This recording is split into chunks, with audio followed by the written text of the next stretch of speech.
I want my HTV, and I want it now. And live. I want my HTV. Yay! So, excuse me for a moment. Oh. Candace, I love you, sweetheart.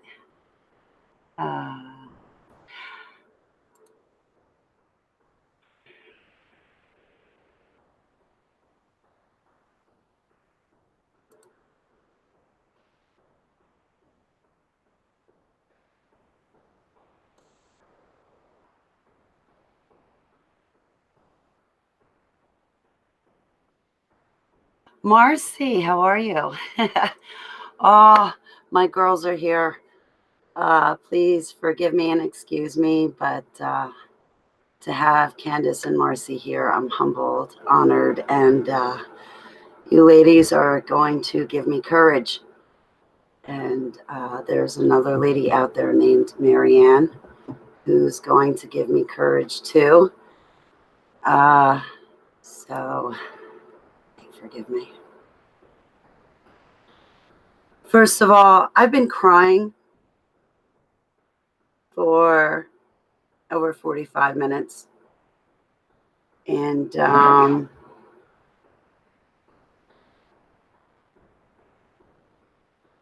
right before I started crying, I took some notes to run a killer video.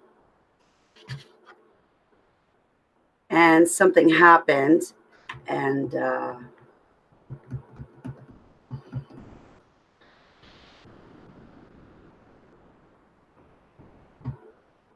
what happened is disgusting. So it just makes it harder for me to talk because if my own loved one is against me, who is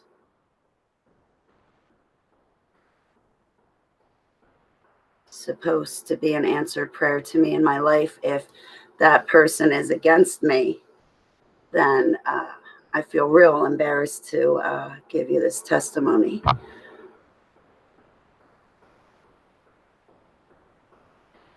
So after I got done crying, I got to reach out to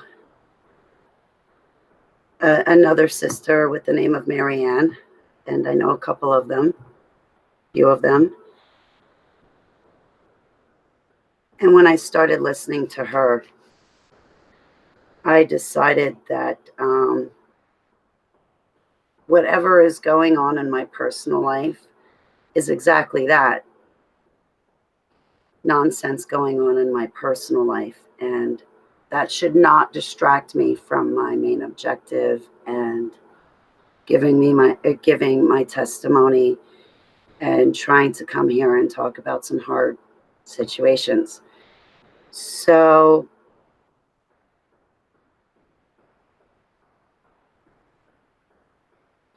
I'm going to put down my private life. I'm not quite sure that I will ever pick it back up again.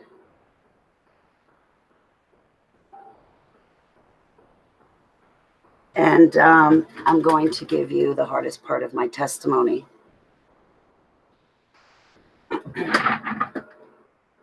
Excuse me. I want to make sure that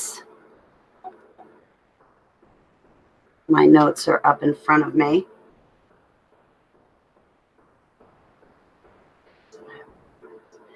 Okay, so the first part of this show, what I'm going to do is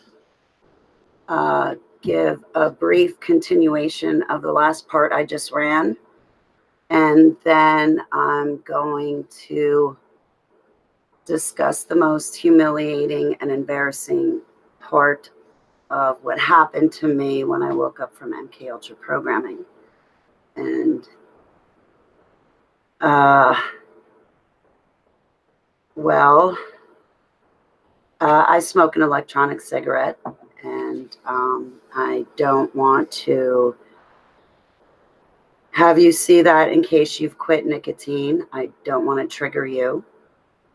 So if you see me behind my screen, that's why. I do reserve the right to make myself comfortable during giving my testimony. So for 15 minutes, forgive me, it's not the juicy part, but I'd like to try to finish my testimony from yesterday.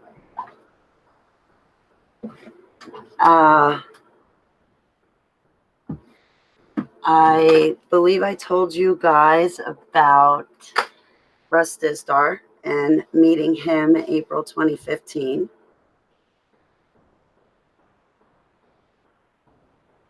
At a conference, and I had a chance to get the assistance of his SIIU team and him. He gave me a book. It's in the other room. I have a book from Doug Hemp. It's in the other room. They both gave me books and signed them and said, Holly, this is for you. But after that, I lived with my attorney for a short while. I'll get to that part of my testimony. September 27th of 2015 was when I got baptized to Yeshua HaMashiach, Jesus Christ of Nazareth. Best day of my life. When I heard that at the beginning of September 2015, when I heard that Russ Dizdar was going to go give a conference for free in Allentown, Pennsylvania, I hightailed it over. I called up the SIIU team. I said, I'm coming. I'm so excited. I can't wait to see him. I met you back in April. I'm starting to be able to talk again. And I had a dream about my baptism, and I drew a picture of it. So, well, I got baptized September 27th of 2015, the night before the last super blood red moon of the tetrad. And I said to the SIIU team, you know, I had a dream, and I dreamt that there were 3 cars that drove to the baptism. There were 5 people with me, and here's where I get baptized. And there's a bunch of trees and some houses along the way. I said to the SIIU team, the dream that Heavenly Abba gave to me, we came driving down this road and we parked over here and we got baptized here. But in that same dream, there was a train, and I didn't draw it in this picture, excuse me, but there was a train that kept going straight, and they passed right by us getting baptized. They didn't want to get baptized, and they were on a one track. They were on a one track, and that one track was a place that's not heaven. But I was, you know, there were 3 cars, there's 5 people with me, and I get baptized. So Russ Dizdar was in Allentown, PA, giving a conference at a cafe. He spoke that evening, and then the next day, he came back to the cafe and he sat down and he talked to everybody. He sat down at the table and just conversed with everyone. And at the end of the day, he said, well, there's a hotel down by Dorney Park, and if anyone would like to get baptized, let's go. And there's me, hey, Russ, I want to get baptized. And here's my drawing, here's my dream, and oh, please, oh, please, oh, please, oh, please, oh, please.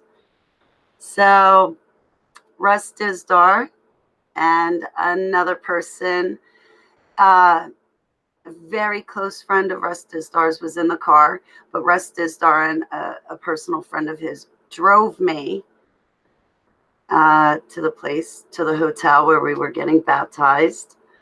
There were a few people from the cafe that got baptized too. And then there were 2 other cars filled with the SIIU team and a couple other participants to the cafe, like me. And so Russ Dizdar drove me, and the SIIU team drove themselves and a couple other people to the baptism. And behind them, there were a few more cars going. But we show up at this hotel, and if I may, and I hope I don't get a copyright strike for it. I used to take martial arts. So when I took martial arts I'm digressing here. When I took martial arts, I took Taekwondo, Hapkido, weapons training, and tournament sparring in my early 20s. And during that, we were always made to bow down.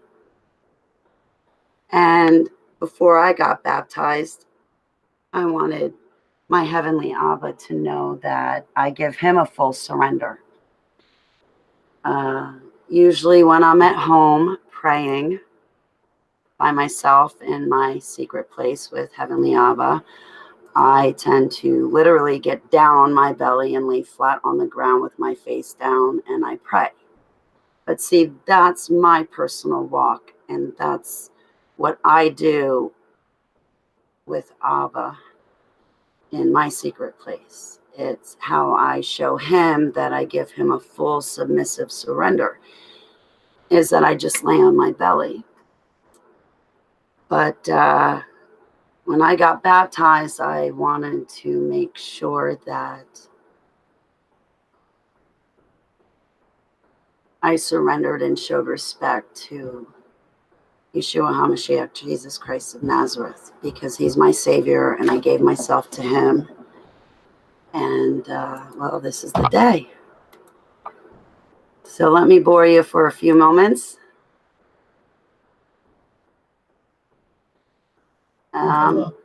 This will be the only time you ever see me wear white. Just teasing. Well, not really. This is the only time worth wearing white. That's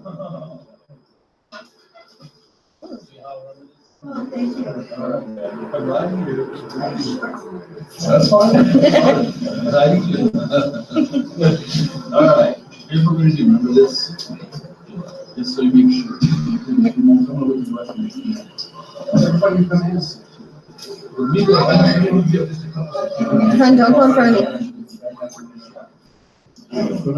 Okay. Everybody ready? We are. Heavenly Father, we just thank you again. We ask you just to bless everyone being baptized. God, with your blessing, your joy, the joy of salvation. Thank you for the forgiveness, the new life, the empowerment, the eternal life. Jesus, for you being alive, we bless you right now in Jesus' name. Thank you, Father. Thank you. In obedience to the command of Jesus Christ, our Lord and Savior, I baptize you, my sister Ellie, in the name of the Father, and of the Son, and of the Holy Spirit, in Jesus' name, in Yeshua's name, amen. Hallelujah. Hallelujah.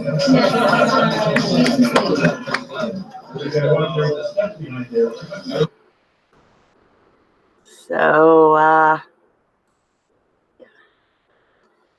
then I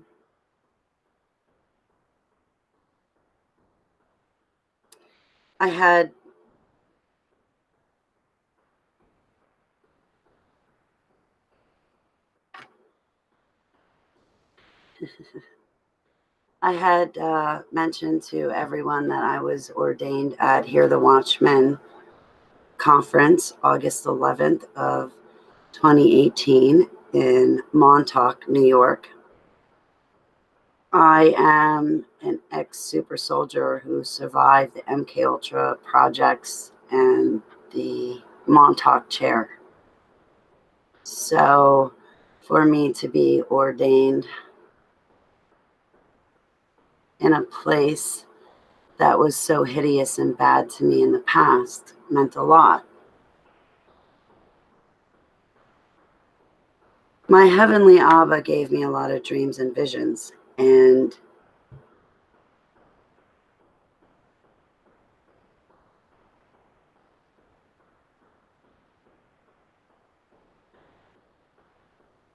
one of the dreams and visions that he had given me, I did not know at the time what he was showing me, but it was actually about my ordainment.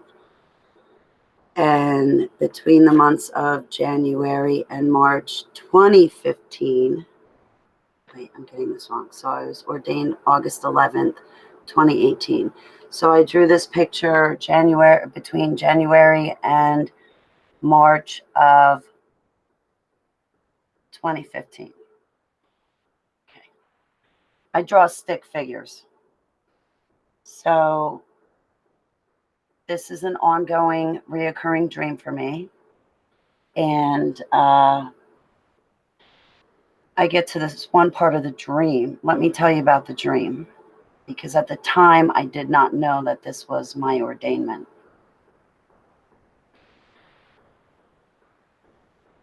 In the dream that Heavenly Abba gave to me, he showed me it looked like an auditorium, and the stage was in front of us. There were yellow lights shining down. This is all of us Jesus lovers filling the auditorium. There's more to the dream, but that's another topic. So just let me take this in fragments, if you don't mind. So in this dream,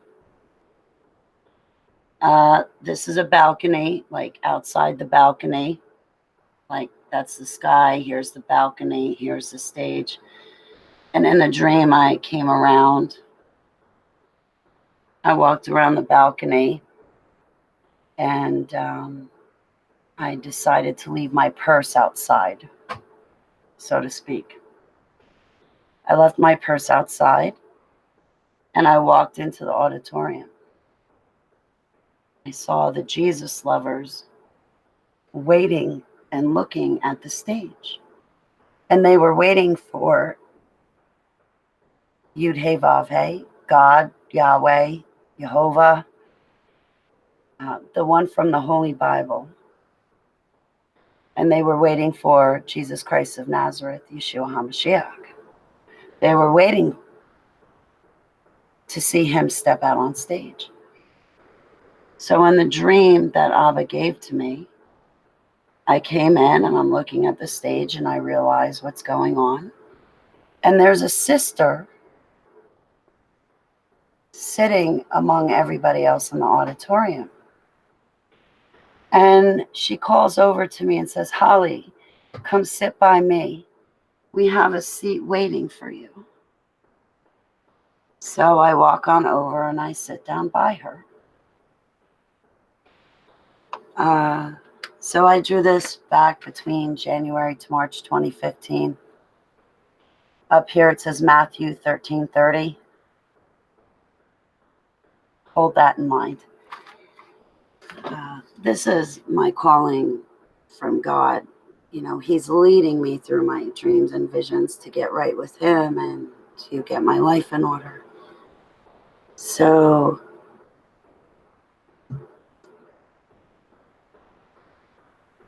in reality, August 11th, 2018 at Hear the Watchman conference in Montauk, New York, I was supposed to go to it the whole time.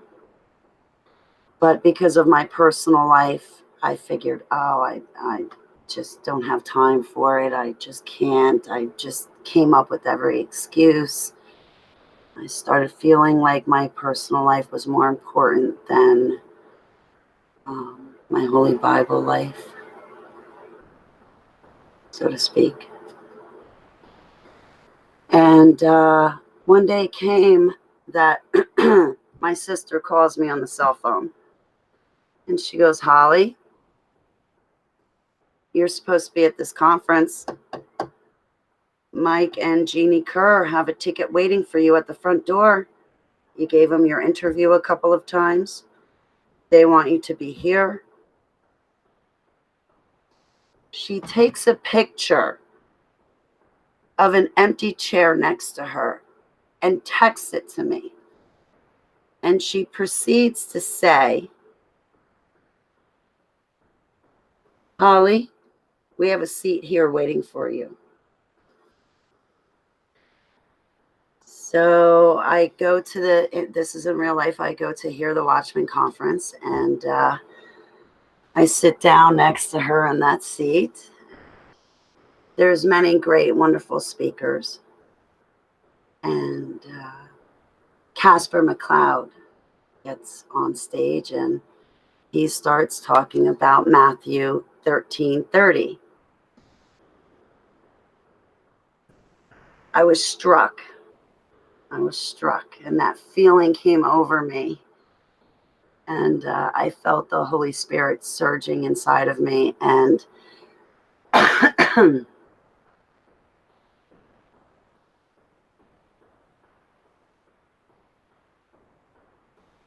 that was it for me. I was just, talk about joy. Joy is an understatement. And while I was at that conference, I was able to meet for the first time Casper McLeod, and I've been following him for a while. I was able to reconnect with great ministries like Paul Begley and Heidi and Ellie Marzulli. And I met so many wonderful people there. But the one ministry that I was really drawn to was Coach Dave Daubenmire. So I walked up to Coach Dave Daubenmire, and I'm trying to remember that my attorney, my father figure, knows I'm there, and he's praying for me and to stay strong. He couldn't make the journey with me, but he's there in spirit, or he's there in prayer. So I approached Dave Daubenmire and I say, excuse me, Coach, I've been wanting to get ordained. I know that I have a long way to go, but my heart's desire is to chase after a perfect lamb. I have a heart after my Abba, and I want to make him proud, but this is something that I want to do with him and for him. I never graduated college. The end result is that I want to be in the Freedom Deliverance Ministry, dealing with people that are possessed, just like Russ Dizdar and Scott Hensler and David Carrico and his wife. This is what the end result is for me, and I'm working towards that. This is just another stepping stone for me. And I had written Coach Dave in the past, and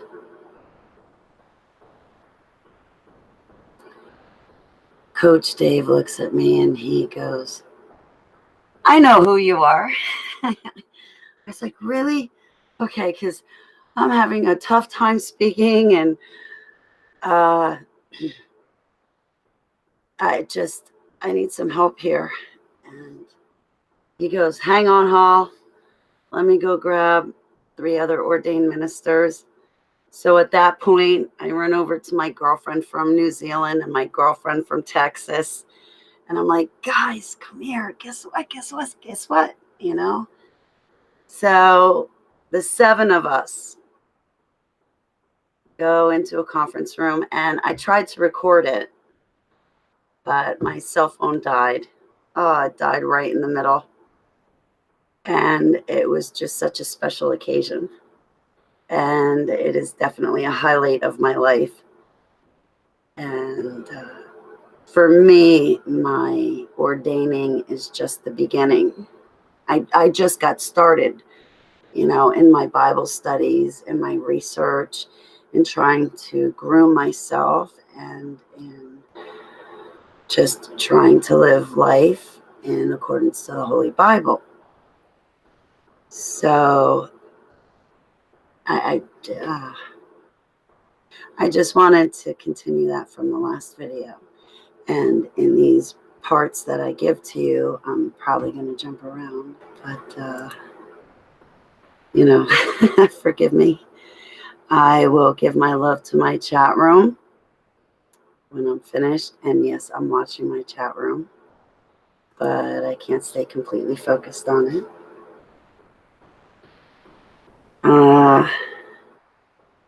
All right, so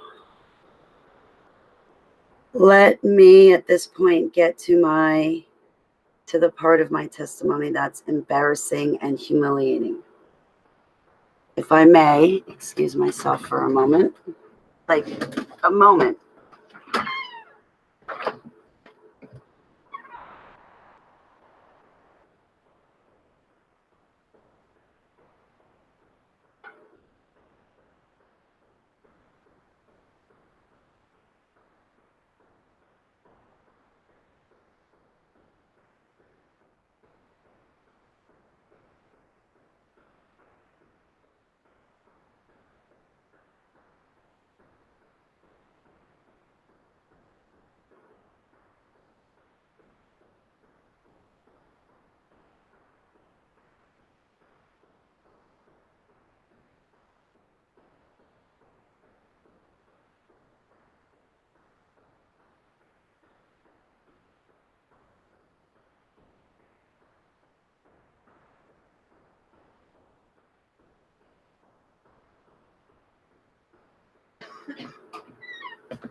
How do I start off this next part?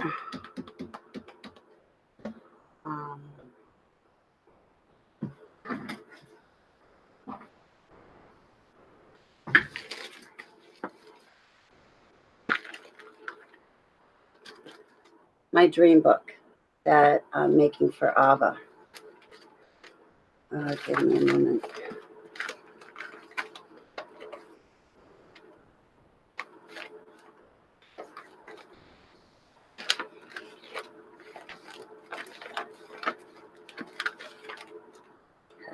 Here we go.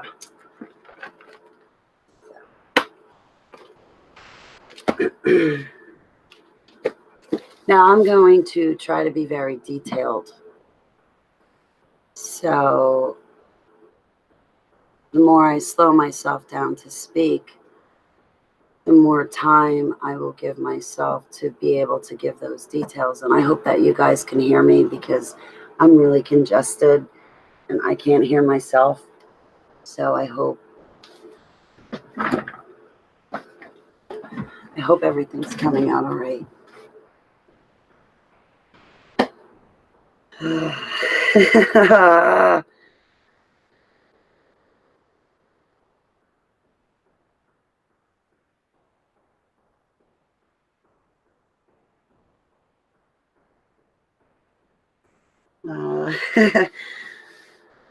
All right, so before I begin, I hope that my true blue loved ones, can laugh at the good moments and enjoy themselves, but also understand the struggles I went through, because I'm very much sure that many of you have gone through trials and tribulations in your own life. So keeping that in mind, please be kind.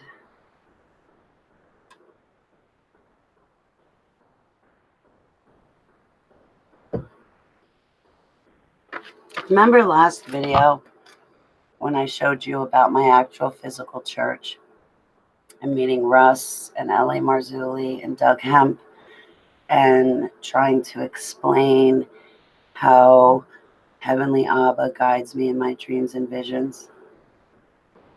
Well,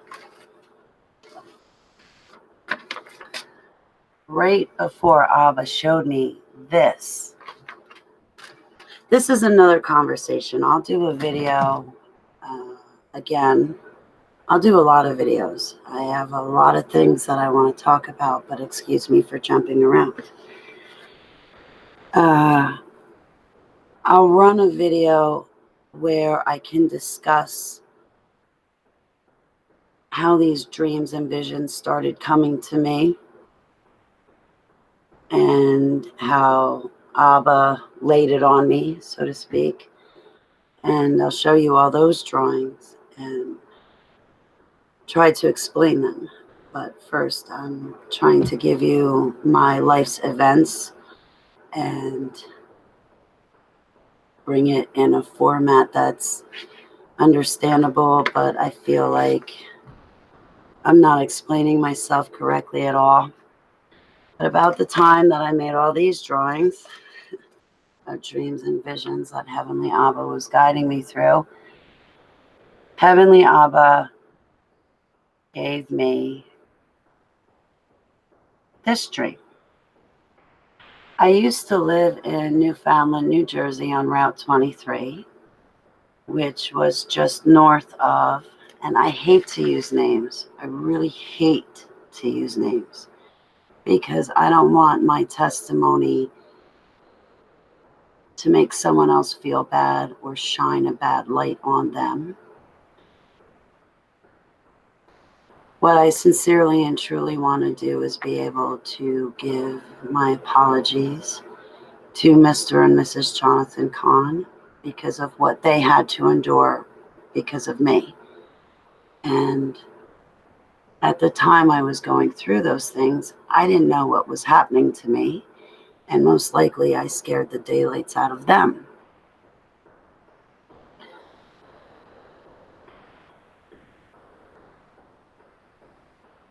Jonathan Kahn has written a lot of great books and he's done amazing videos online. And I encourage all of you to watch them. But what he's talking about is correct. And I look at Mr. and Mrs. Jonathan Kahn as being a mother and father figure of sorts. And excuse me, I look at Paul and Heidi Begley as being a mother and father figure of sorts to me.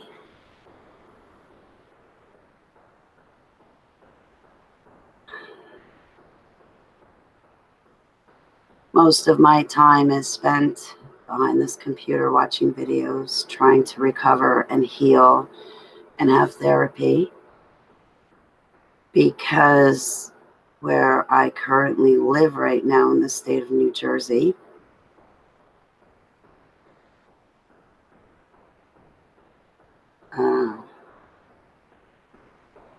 I feel that walking into a physical church does not give me what I need and what I'm looking for. So I go online to search for Holy Spirit filled and led people. I understand that people make mistakes, just like I make mistakes, and just like everyone else is human.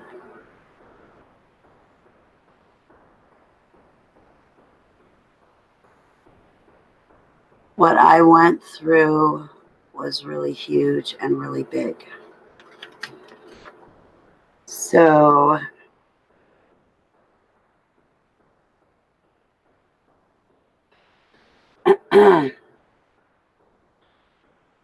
Heavenly Abba had given me dreams about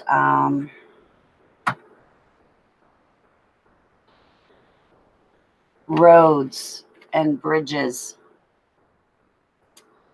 certain scenery, and he was taking me somewhere in my dreams, and he was showing me the layout of things like maps. He was showing me maps in my head, showing me where to go. Now, in the last video, I explained why I like the number 11. Well,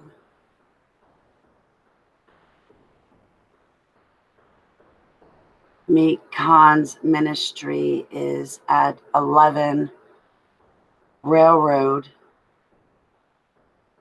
Lane, I think, in Lodi, New Jersey. So some certain things strike me.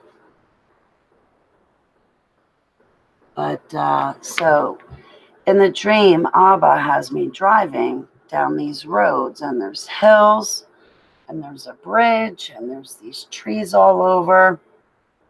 And he's taking me down these roads, down these roads, down these roads. And I'm looking to my left, I'm looking to my right. On my right, there's a bunch of houses, and to the left, it looks like a cave and rocks. And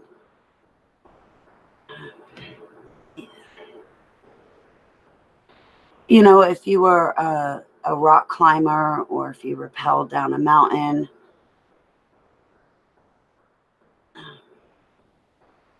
that's how the scenery looked to my left. So I was living up in Newfoundland, New Jersey at the time. And I was going through a hard time. And I found, and I'm so sorry to Mr. and Mrs. Khan, I mean no disrespect, but I do mean to say that I'm sorry, and I apologize, and I do mean to say I am so grateful for how much you have helped me and someone like me. You have got no idea. And if I ever get the opportunity to make it right and make it up to you, I would jump at it. And I never mean to cast a dark shadow or bad light on either one of you. And okay, enough of that.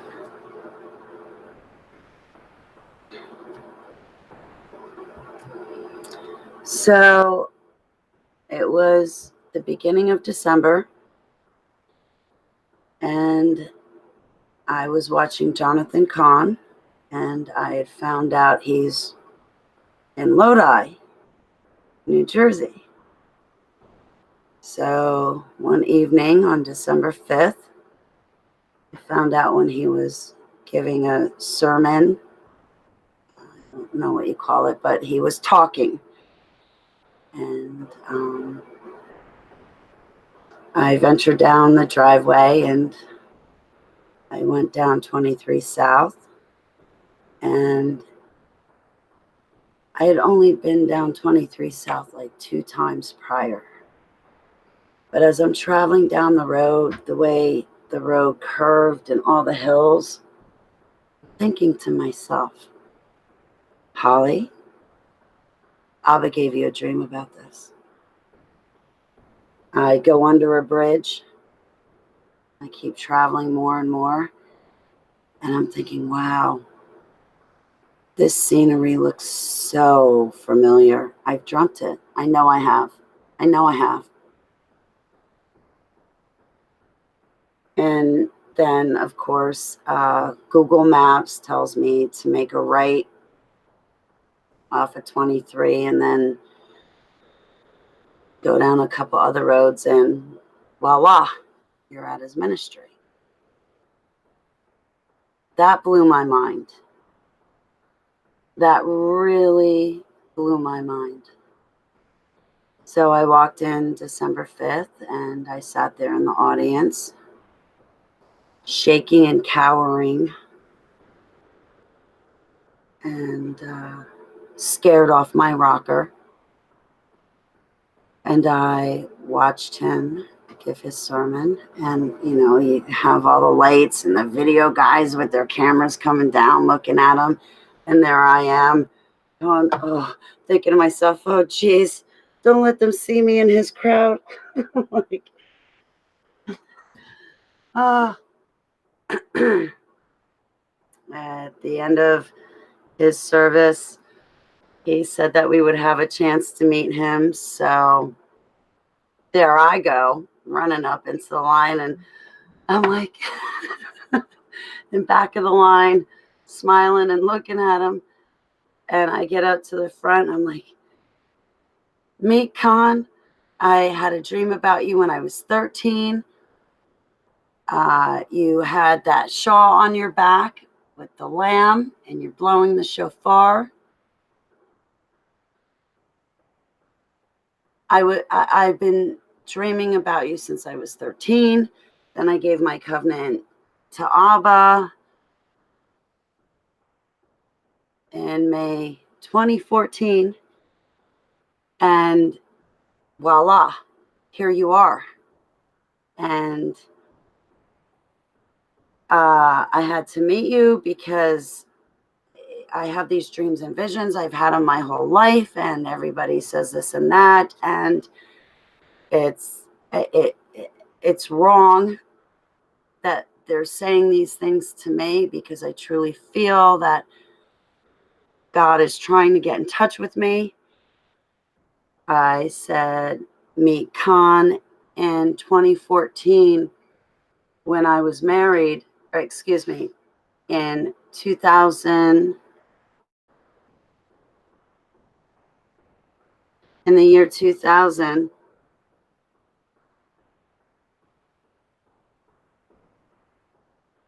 In the year 2000, when I was married, I was at a picnic and I looked up to the sky and I saw an angel fly overhead.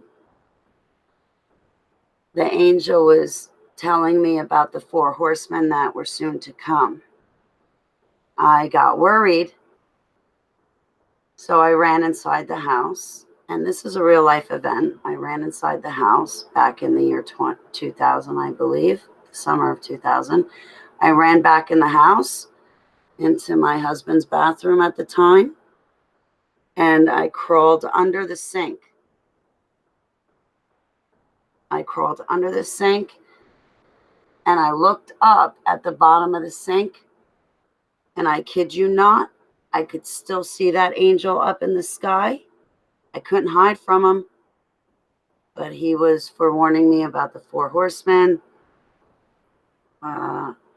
He said, I believe I see angels and demons, and I don't feel that I'm evil, but I feel that I have some spiritual gifts, and I don't know what to do with them or where to go with them. My biological mother, instead of her taking me to you when I was 13 years old and began dreaming of you, instead she took me to a psychoanalyst, and the psychoanalyst just blah, blah, blah, blah, blah, turned around and told my biological mother, if I were you, I would take Holly to go play the lottery. You'll win. I'm not giving you the winning numbers. So anyway, he laid his hands on me. He said I was a blessing. He prayed over me in Hebrew, and every word he said made sense, and it resonated with me. When he blew the shofar, my ears felt peace for the first time in a long time. I felt freedom. I heard a sound that I was yearning for deep in my soul. And I remember when I had met him and walked into his ministry, that I had been searching for God for so long. And now here I am in the right place at the right time, and God's here too. December 12th, he asked me, of 2014, he asked me to come back. It's the Festival of Lights. And I went back, and that's when he did the Mystery of the Bridegroom Feast. And he had the Ezekiel 33 Watchman wall right next to the DJ booth. And when I walked in the place, I just so happened to sit by that side. And, oh boy. So that night, in all honesty, I believe I saw Yeshua HaMashiach, the Holy Spirit. How do you explain it correctly? He walked in Jonathan Kahn's ministry and stood in the DJ booth. Yeshua was there. And that's when I married Yeshua HaMashiach, as I told you in the last video. They had a candlelight vigil, and I really wanted to keep the candle, and I had to convince the security guards to let me. So long story short, I brought the candle home with me.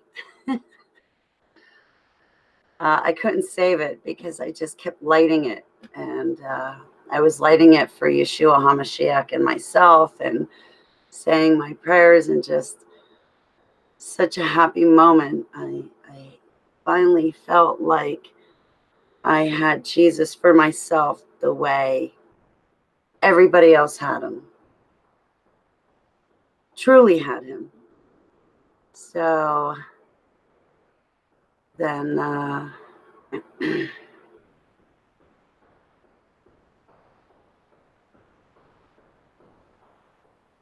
after that night, I went back to the couch that I was renting for $600 a month in Newfoundland, New Jersey. There's no shortage of people that will take advantage of you in this world, by the way. So, voice to skull software was used on me for 3 days. That, we'll get into that story another time. But V2K technology, voice to skull software, was used on me.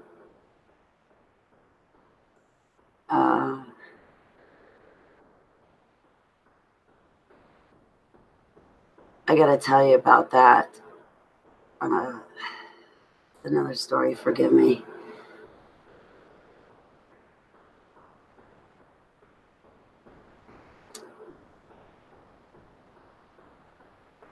One morning came along, in particular, December 20th of 2014. Can't believe I'm going to tell you guys this. So,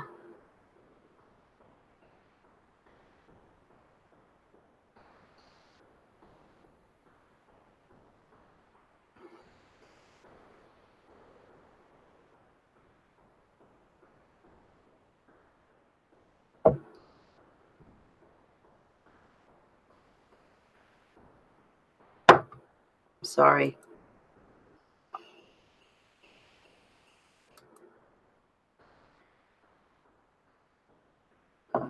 I'm addicted to nicotine right now. I repent. I will do better. And I'm trying my hardest right now. So, the morning of December 20th of 2014 comes along, and I tell you guys everything I wanted to so far. Let me see. I took notes.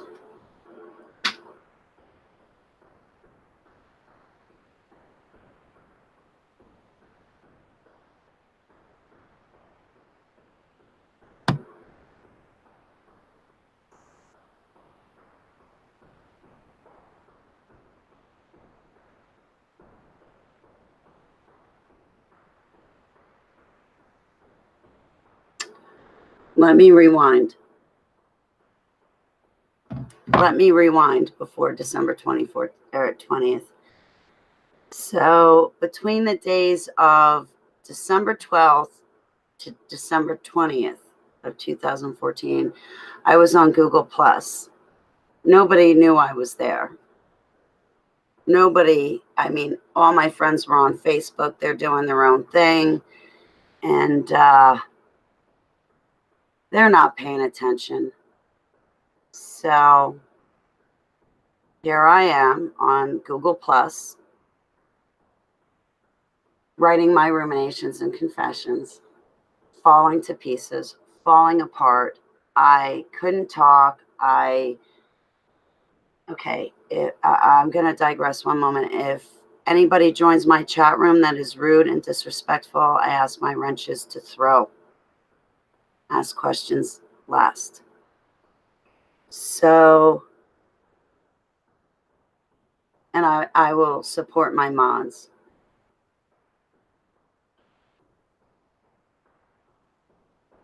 So between December 12th and December 20th, I had voice to skull software used on me. But I'm also on Google Plus. Nobody knows I'm there. I had some rough days, and one night came where I threw my social security number right up on Google Plus public. I'm like, that's it. I'm packing it up, packing it in. I don't know what is happening to me. Nobody's telling me. I just bumped into Commander Casball talking about Project Ibis, and there's other people talking about Project Ibis and other super soldiers, and I remember them and recall them. I don't know them personally, but I know we were kids in a dome, and I have memories of them. And then the other part of me is thinking, wow, God is really trying to reach down and get in touch with me. And he's calling me. And while he's talking to me, like he did to Noah, all the light switches in my head are going off all at once. And I'm on overload. Overload.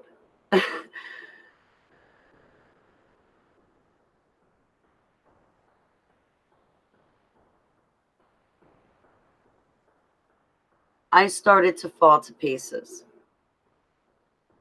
Now, this is the embarrassing part of my testimony and humiliating. And I'm going to explain to you what was running through my mind and how I was feeling. I am not using this part of my testimony as prophecy or teaching or preaching or ministering or anything like that. So do not take me out of context, because if you do,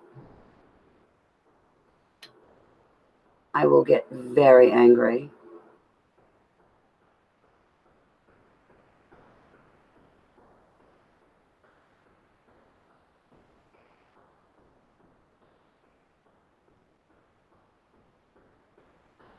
All of a sudden,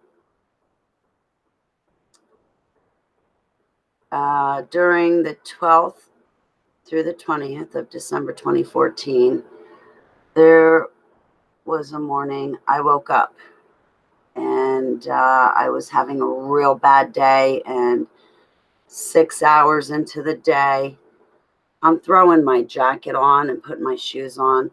I think what happened, as an ex-super soldier, a survivor to MK Ultra projects that I was exposed to in deep underground military bases and above ground government facilities, what was happening was my suicide programming was going on and off, on and off, on and off. I was battling the suicide programming. And I fell to pieces one day.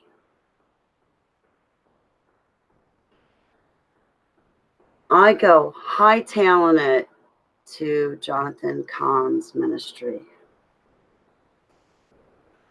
And I show up during the day, and all that's there are the janitors. And I said, listen, I need Jonathan Kahn. I banged on the door. They opened it for me. I said, listen, I need Jonathan Kahn. I don't know what's happening to me. I need help. I think I'm an ex-super soldier. Then Abba's talking to me, and I have a calling on my life, and the world is caving in and crashing in and crumbling on top of me, and I'm by myself. My family is my cat Seva and my dog keeper, and I just lost my home back September 2014 that I had for 10 years. I need help, and I don't know where else to go. So the janitors obliged me. They let me in, and I go walking over to Ezekiel 33, the Watchman Wall that Jonathan Kahn has in his ministry. And right next to that is the DJ booth. So I go up, I put my hand on the Watchman Wall, and I said, Abba, I gave you my word when I was 16 years old and bought my first Bible that I would warn everybody that it's the last days and end times, including my bullies. And here I am at the time, 40 years old, and I'm falling to pieces. I don't know what to do with myself, and I don't know what's happening. I don't know what's going on. I'm falling apart. So my mind started to slow down. I sat down on the stairs to Mr. Make Jonathan Kahn's DJ booth, and my mind starts melting. I don't know what else or how else to say it, but if you wake up from MK Ultra and Super Soldier projects that you were exposed to in underground military bases, or from a wealthy family, or from a satanic and Luciferian family, from a Freemasonry family, when you wake up from that, you have a very profound experience. Sorry to yell or talk loudly, but you have a very profound experience, and this one's mine, and I'm going to share it with you.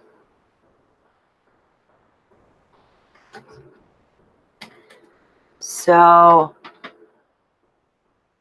I sit down on the stairs to Jonathan Kahn's DJ booth. I put my back on the door, and I'm trying to catch a breath, trying to slow down my mind, and the suicide program's going off in my head. The suicide programming is going off. And I think to myself, no, I can't kill myself. Abba doesn't want me to do that. I can't do that. No, I can't do that. Abba doesn't want me to die. He doesn't want that. I'm here for help. I'm going to get help, and I'm not going to die. And I don't believe in a rapture, so there's no escaping the inevitable. But either way, that torture I'm remembering, I'm not going to go through that again. Meek Khan has the answers. So as I'm sitting there on the stairs, you know, half of me is saying one thing, the other half is saying another thing, and I'm torn. The door opens. I mean, I'm leaning against the door, and all of a sudden,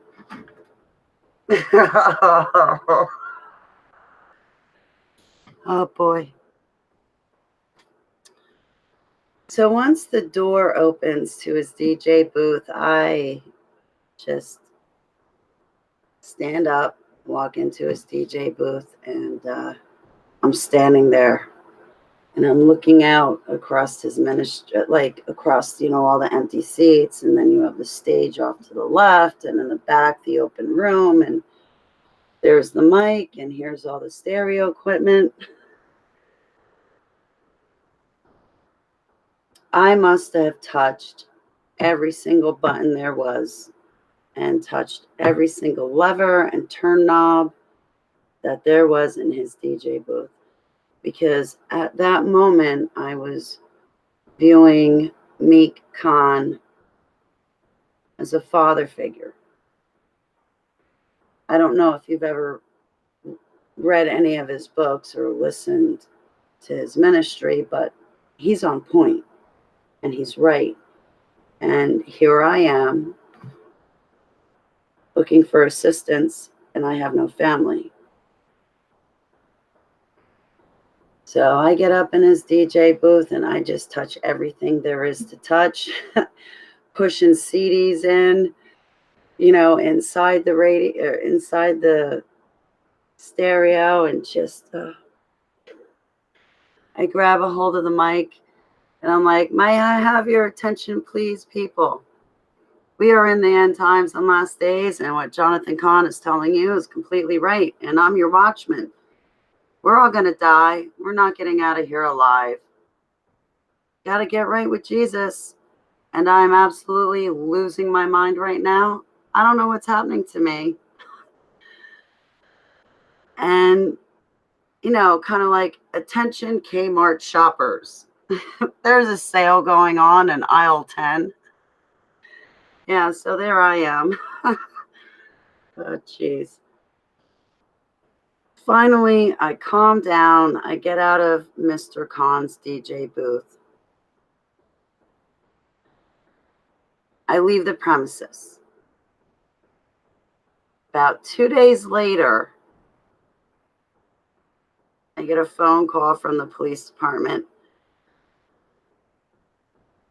asking me things. And there I am trying to cooperate. I'm like, yes, I'm sorry. Yes, I'm sorry. But do you hear what he's talking about? I just realized what he's talking about is going to come true. We're facing World War III, guys. I don't know how you guys are taking this sitting down. I can't. They show up at my house. Excuse me. They show up to the place where I'm renting a couch with my cat and dog. And they come banging on the door. And I just straight up fell to pieces. I basically told them, well, they showed up 2 times, I think. Or maybe 1 time. No, they showed up 1 time. Yeah. The other times they showed up, it was because of the roommate and the roommate's neighbors. But this time they showed up. There were 3 cop cars and 5 cops for me. So a day or 2 later, they had called me on the phone. I'm still trying to make my way through this suicide programming, not to die or kill myself or do anything stupid, which I had already done. I threw my social security number up online. I was just packing it in at that time, so to speak. And so the police department comes to my door, 3 cop cars in the driveway. There's 2 cops standing in front of me. They walk up the stairs. They're standing in front of me. And there's a flashlight right behind them. So I can see their face and I can see them. But behind that flashlight were 3 more cops I could not see. So I just got started with this story too, by the way. I just got started. This is going to take me a while. So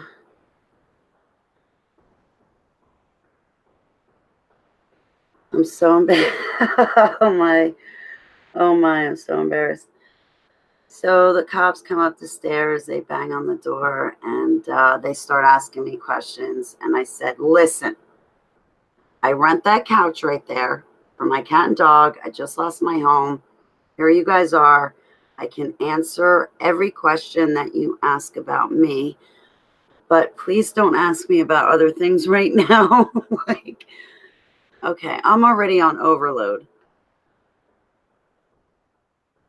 So there's no asking me about the guy that I'm renting the couch from or his neighbors or anything else, okay? Okay? And they get talking to me, and I'm standing outside. It's winter. It's December 2014. And I'm in socks and long johns and a t-shirt without a bra. And here are these cops.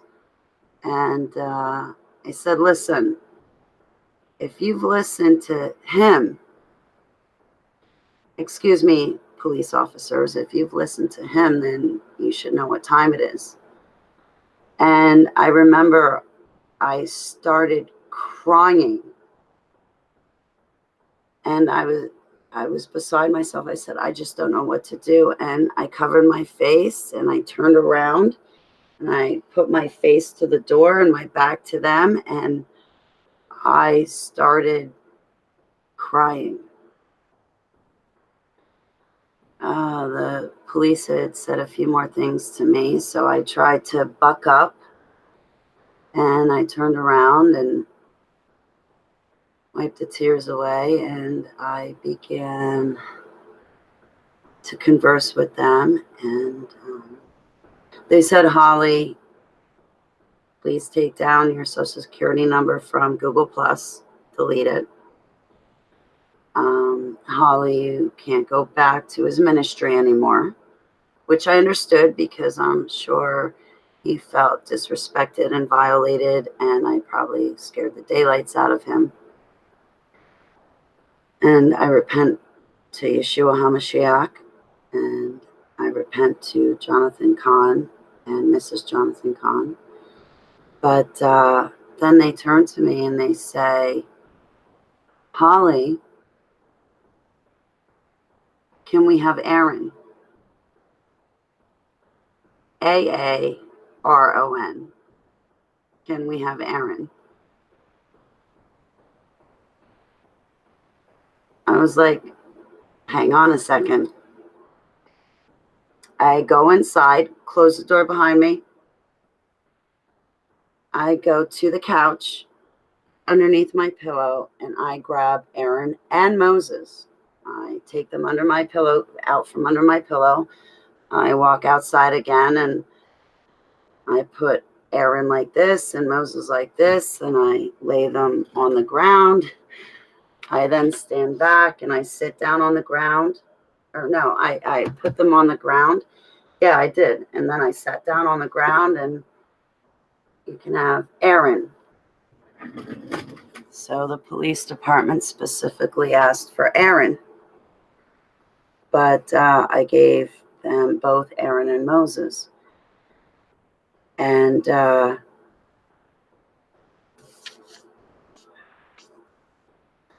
so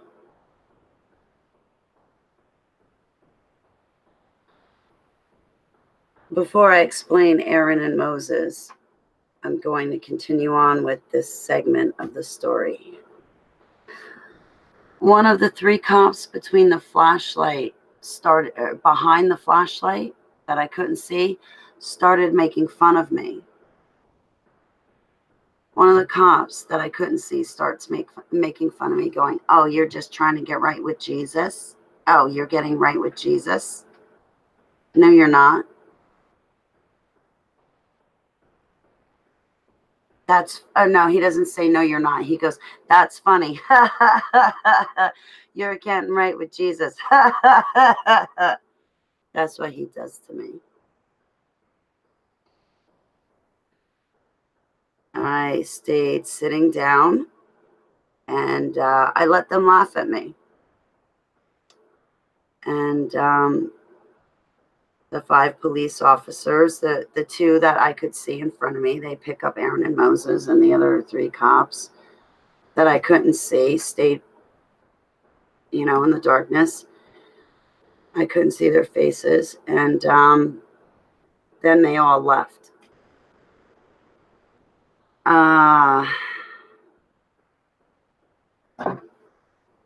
Aaron and Moses.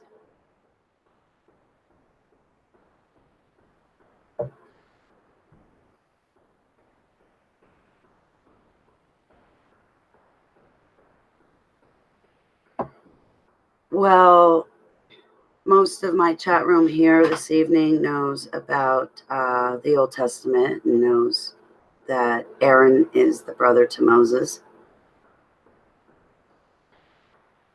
But for me, Holly, I had only known of Moses at that time.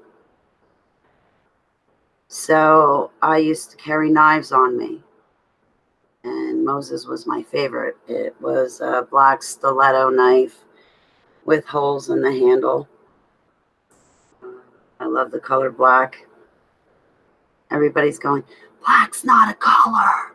But anyway, I love black.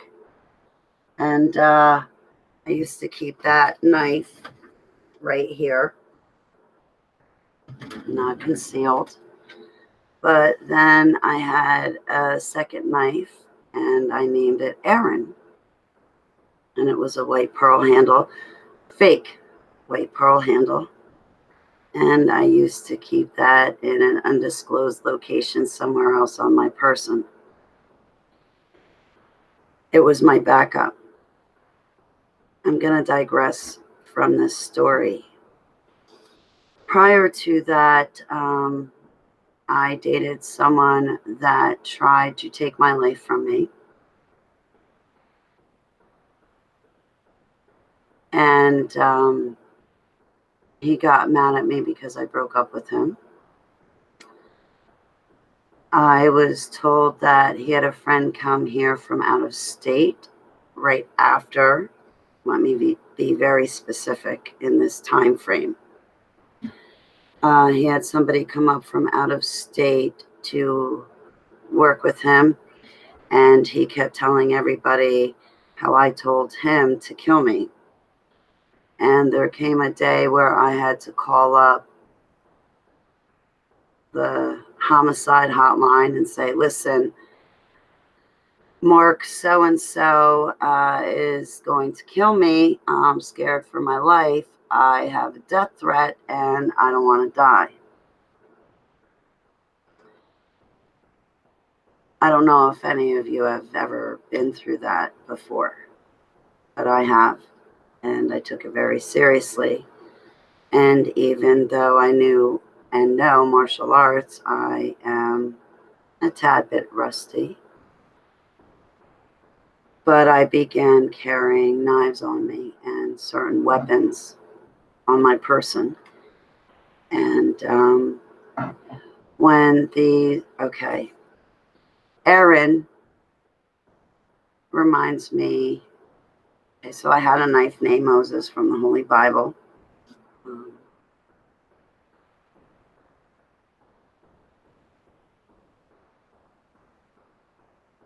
I would have never pulled it unless I was in real danger, but I felt in real danger enough to even carry it on me. And I carried it on me for 4 years. Aaron, I named after 2 super soldiers. I feel that one super soldier may have been my military handler from Black Ops, but also there was a second super soldier who I feel I used to carry a weapon on me just in case she needed it. So you always pack more than 1 or 2 weapons. So Aaron comes from the darkness and Moses comes from the light. So when the police had asked me for them, I said, okay. I hope I can sleep well tonight, and I expect you to protect me. And I surrendered them. And since then, I do not walk around with weapons on me.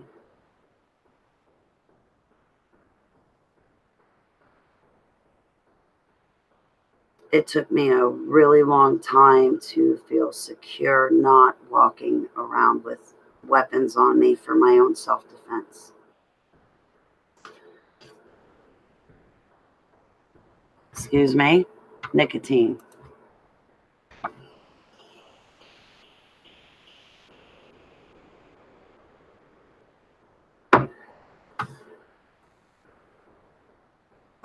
Where else from this story?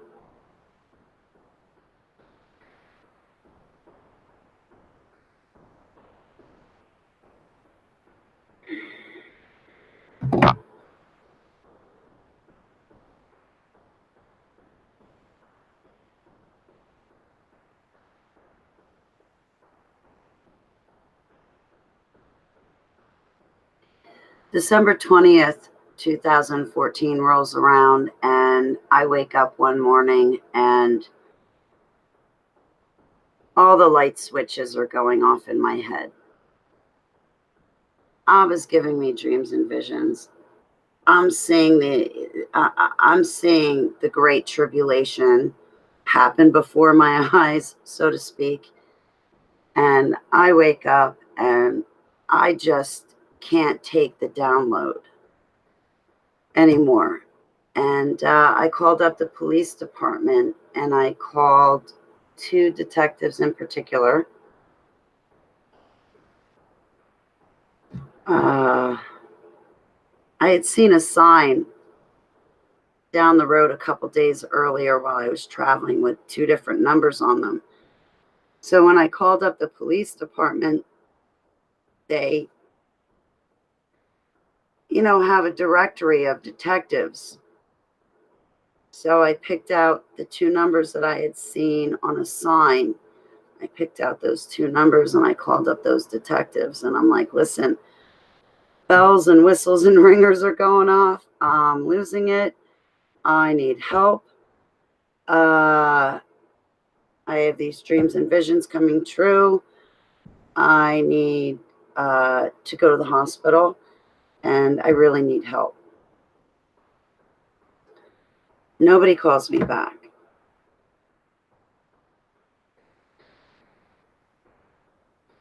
So I call up the main number, and I basically call the cops on myself. And I don't suggest that, by the way.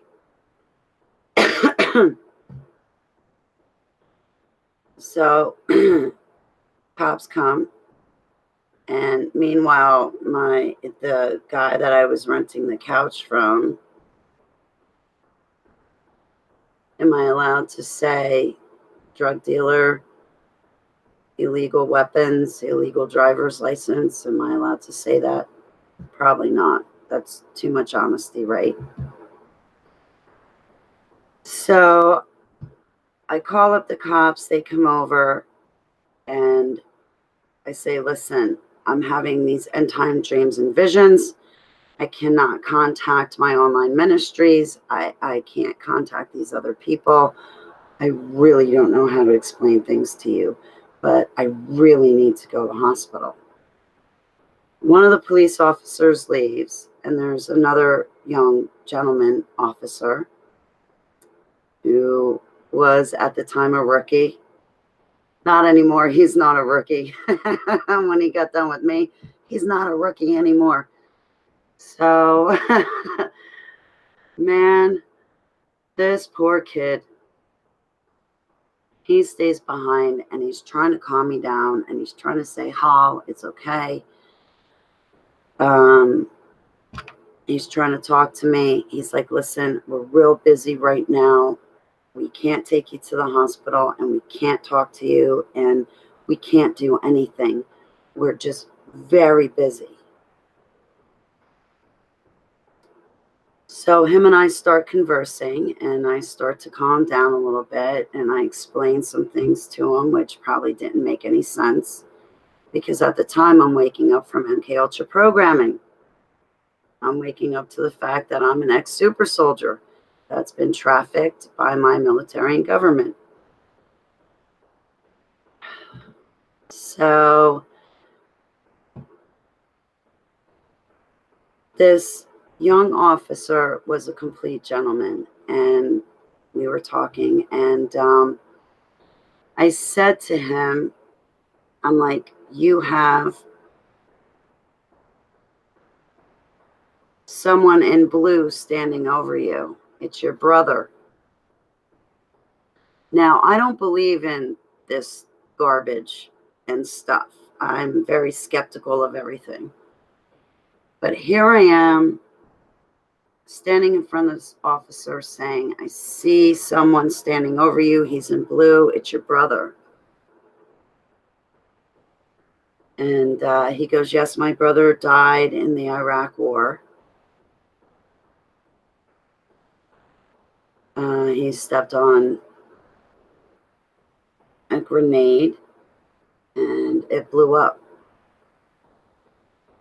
And I said, well, no, it wasn't a grenade. It was more than a grenade. It was bombs that were linked up. There were more people that died.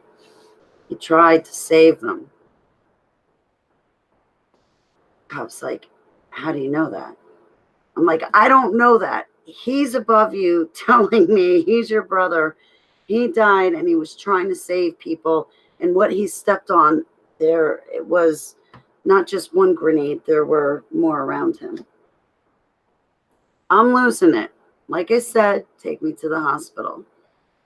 I can't sleep. I can't eat. I can't think. And I'm going through something very hard and profound.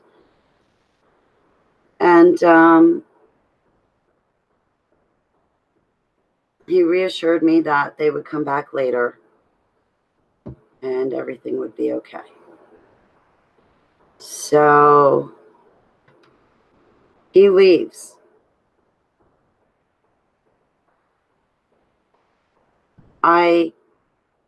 He walks down the stairway and goes to leave. And I go back and I sit down on my rented couch for $600 a month. I wish I could find a home for $600 a month.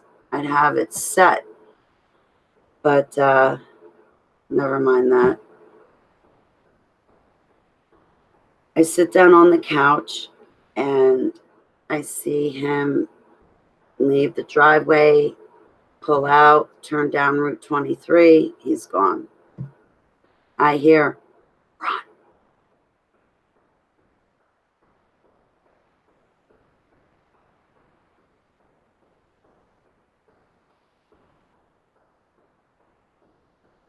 And I'm thinking to myself, I know that voice. And all of a sudden I feel, wow, I just missed my ride. I just missed my ride to the hospital. I did not get a ride to the hospital. I need to go to the hospital. Jail's not the place for me. And then I hear, run. I stand up. I go find my cat, Seva. I grab her, put her on my lap, start kissing her. I grab my dog, Keeper, bring her up on the couch, start kissing her, start saying my goodbyes. Then all of a sudden I hear, run! I'm on my feet. Mind you, I am in socks, long johns, a t-shirt. I grab a scarf, throw it on me. Now I'm out the door. I go running down the stairs, out the driveway. I go running down Route 23 north. And it's December 20th of 2014. It's sleeting outside. It's ice and snow outside. At the time, I did not realize I'm waking up from MK Ultra programming that was done to me in deep underground military bases. I go to a dog shelter, dog grooming place, and I go inside. I said, excuse me, ma'am, can you call the cops? Can you call the ambulance? I need an ambulance. I need an ambulance. May I wait in your bathroom? Sure, sure, sure. My mind starts melting. I don't know how else to explain it. My mind's melting. And I'm looking at the pictures on the wall in the dog groomer's office. As I go into the bathroom, I close the door. I sit on the floor, my back to the corner. I'm sitting on the floor going, oh boy, oh boy, oh boy. Abba, help me. Abba, help me. I don't know what's happening. I have no idea what's happening. Something's happening, and I don't know what it is. And I just made my way through voice to skull technology being used on me. So at this point, I really, truly have no idea what's going on.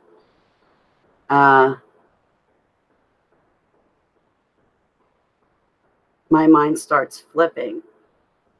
And the pictures on the walls that I'm looking at are not helping. All of a sudden, the lady bangs on the door. You gotta go. You gotta get out of here. You can't stay here. I was like, I asked you to call an ambulance for me. I need to go to the hospital. Please help me. You can't stay here. Get out. All right. So in my socks and long johns and scarf, I go back out into the sleet. I start walking down Route 23, up 23 North. I come to an Exxon gas station, and it's right next to Grasshoppers.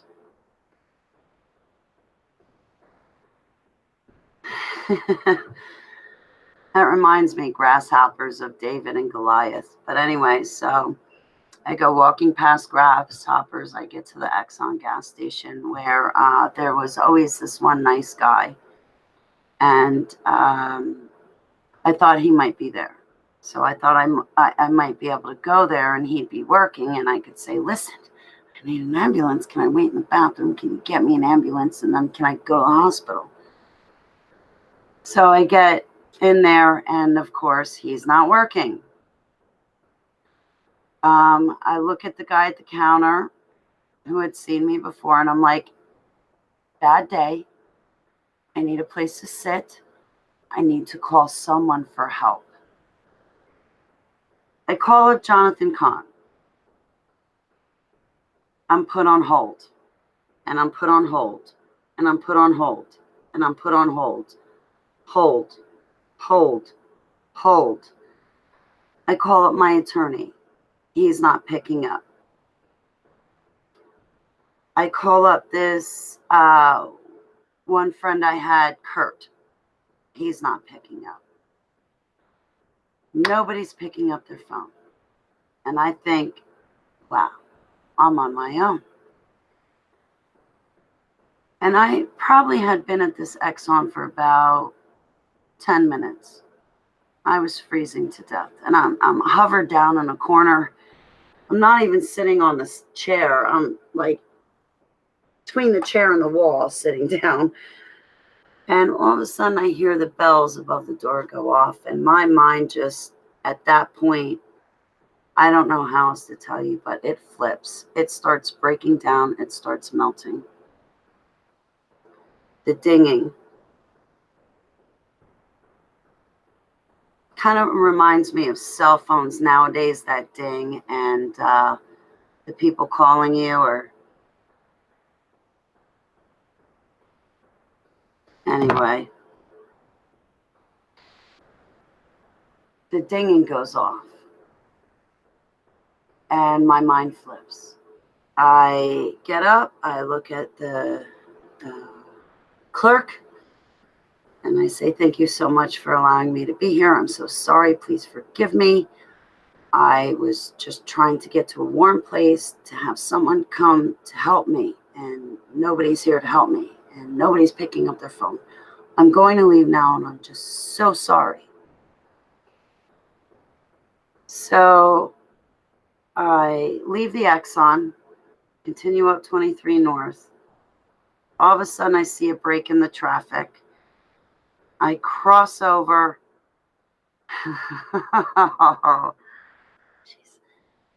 Oh, can I take a moment? Can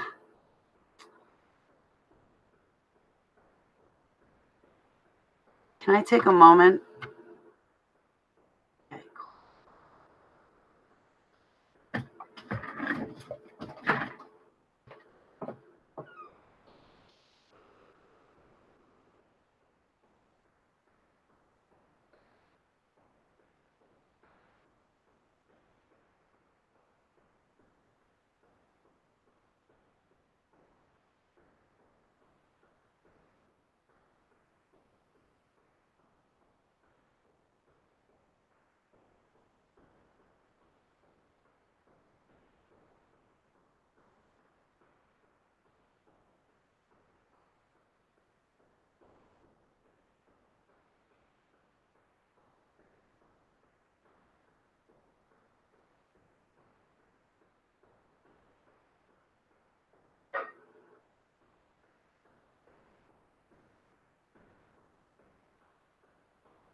Excuse me for smoking an electronic cigarette or a vape pen.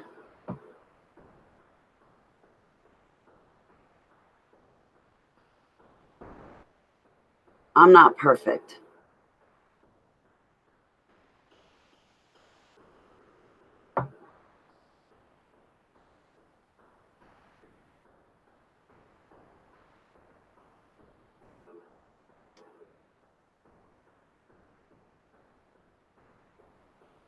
So,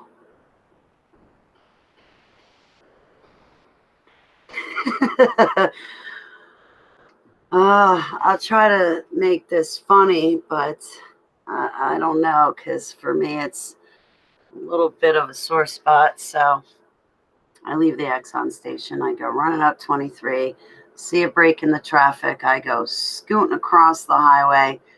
I go over a guardrail. You know that song? What is it? Over the river and through the woods to Grandmother's house we go. Yeah, well, I went over rocks and shrubbery and holes and things you should not be walking on while wearing socks while it's sleeting outside in the middle of December. I get to the top of the hill and I hit a development. And this is where it gets embarrassing and humiliating. But at this point, my mind's breaking down from the MK Ultra programming. And I'm just remembering super soldier stuff.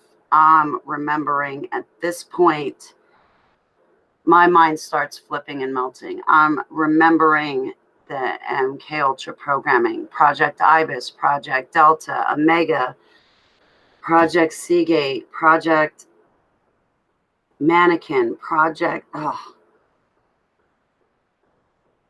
What project was I not a part of? Okay, let's start from there. It'd be easier. But my mind just starts flipping. Everything's breaking down. I'm deprogramming. I'm by myself, and I have no idea what's going on.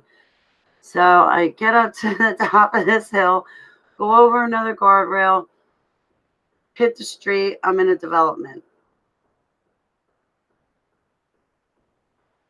I hear, I guess it was chainsaws. People were chopping wood, but I thought it was dirt bikes, and they were coming after me. So I start scurrying along in this neighborhood, and I'm already freezing, going, oh.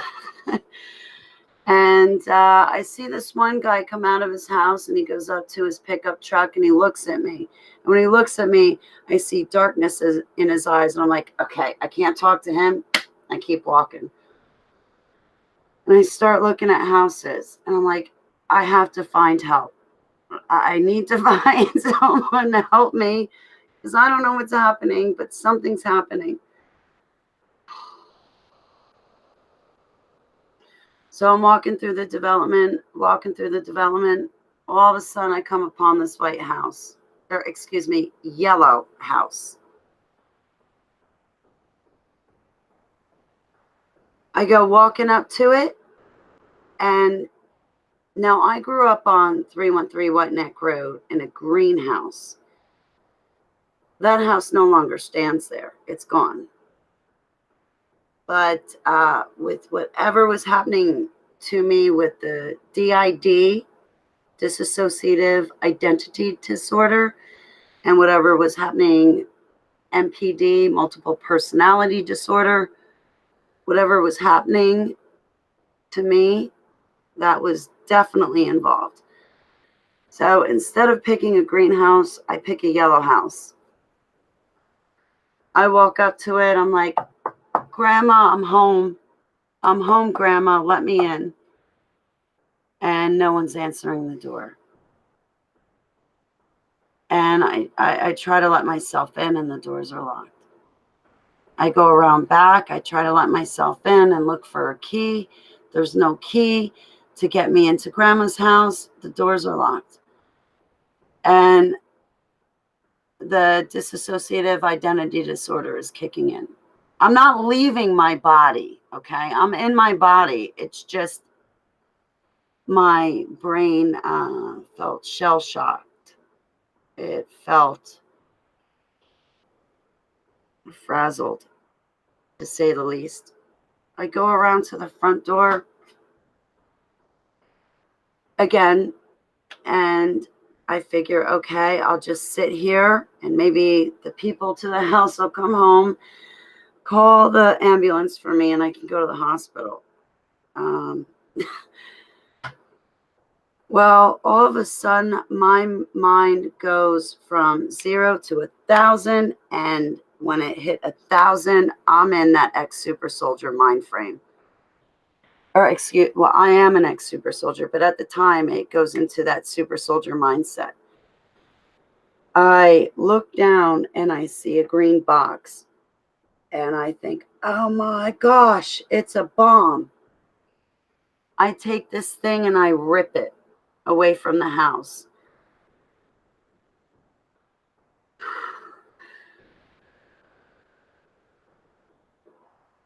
Half of the Christmas lights that were hanging on the outside of the house go ripping off.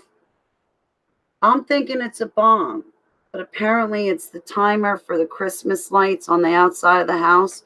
I rip it off. All of a sudden, I start hearing the chainsaws again, but to me, it's sounding like dirt bikes that are chasing after me. And then all of a sudden, I feel like I'm in a war, and bullets are zinging, and bombs are going off, and airplanes are flying overhead. I run off the front part of the deck. I go around, and there's a gate between the house and the garage. I start ducking down on the ground. And I'm like, oh boy, I've got nothing to fire. I've got no cover. I got to get out of here. I go running through the gate, still ducking for cover. There's bullets flying. And then all of a sudden, my mind flips to another scenario. I see these big tsunami waves. These big 100-foot tsunami waves. What do you call them? They're coming. And I think to myself, oh no, I got to get shelter. I'm going to be hit by that wave, and I'm going to drown just like Noah's flood. I'm in the backyard, and I'm looking around for cover, and I see a tree house. I go running for the tree house. I make my way up to the tree house, and I close the door. The wave is still coming towards me. The second I get in the tree house, I look around. The tree house had a little table, and out each window was a toy gun.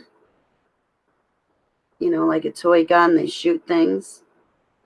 And then I see these Afghans and blankets. And I see these other things in the tree house. I mean, they're child's toys. It's a tree house for a child. Once I get into it, my mind's flipping again. I get into the tree house. I'm thinking to myself, oh no, that wave is going to hit. I grab the Afghans and I throw them over me, and I cower down on the ground, and I'm hiding.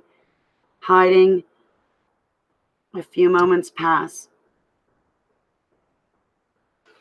I get up and I look around, and I see all these toy weapons and things like paintball guns and grenades and whatnot. And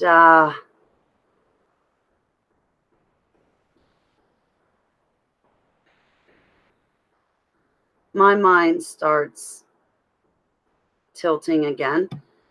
And This is going to be a funny part, but you guys have all heard of Ja Rule and DMX, the rap guys.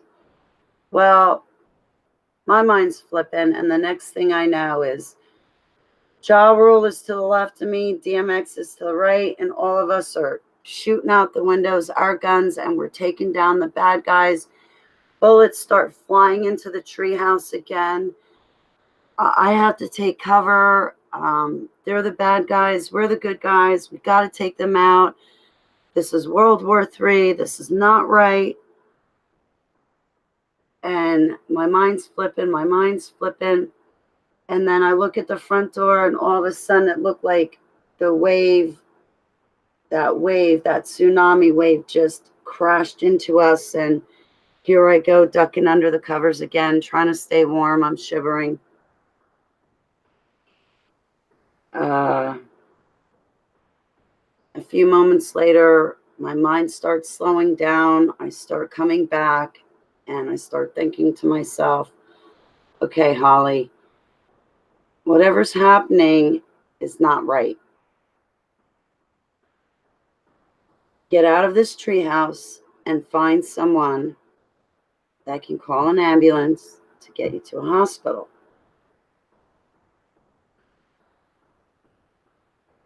I go outside the treehouse. I start walking down the stairs of the treehouse, and the second my foot hits the ground, that ice cold ground, my mind starts flipping again.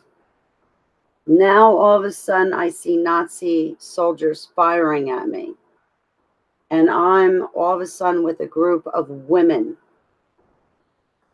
I run right out of the treehouse up to the bushes to where it looked like a little forest, and I'm trying to duck for cover. And the Nazi soldiers are screaming and yelling at us, screaming and yelling and firing bullets. And now me and the other women have to run. So I take off. I run back into the yard. I strip down, take all my clothes off. I had my cell phone with me. Excuse me.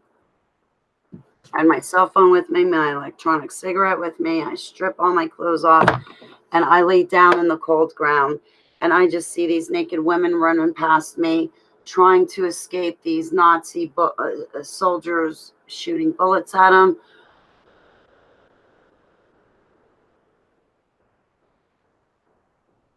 They're running for their dear life. And I'm down on the ground thinking, all right, God, you know what? I'm laying here until you come back, and I'm staying here until you return and come get me. And I'm not getting up until then, because at this point, I don't know what else to do. I kid you guys not. 15, 20 minutes later, I'm still laying in that cold grass on the ground. Finally, my mind slows down. Finally, I feel like I start getting a grasp. I pick up my e-cig. I take a couple drags, and I think, okay, Holly, get your clothes back on. You're not in the woods with Nazi soldiers shooting at you and trying to kill a bunch of other naked women running through the forest. Holly, slow down. Get yourself together. Walk out of here with your clothes on. So I pick myself up off the ground. I'm collecting myself, and I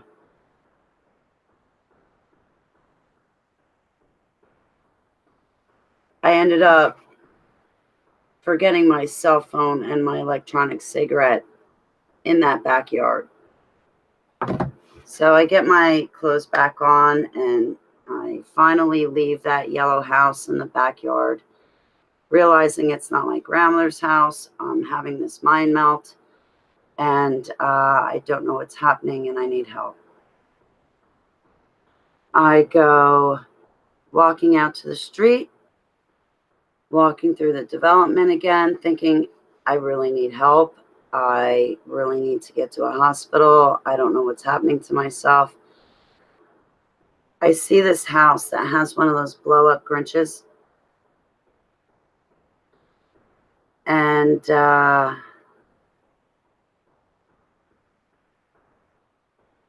I like the Grinch. I can't help it. Ever since I was a little girl, kind of always liked Dr. Seuss. So I see this house that has a Grinch sitting on the front yard, and I walk up to the house, and excuse me.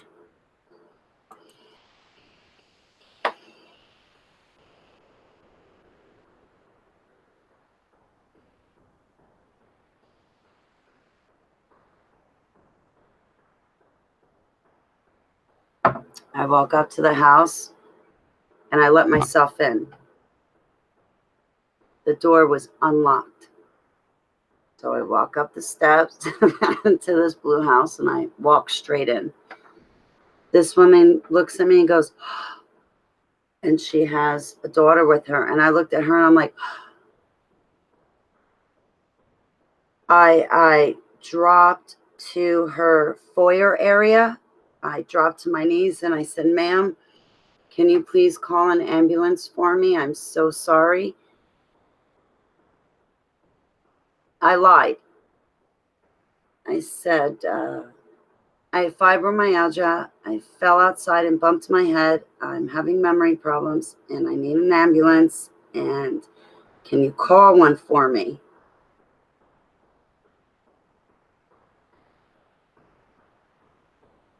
She takes her daughter into the room, secures her daughter, and oh, what a great mother she is.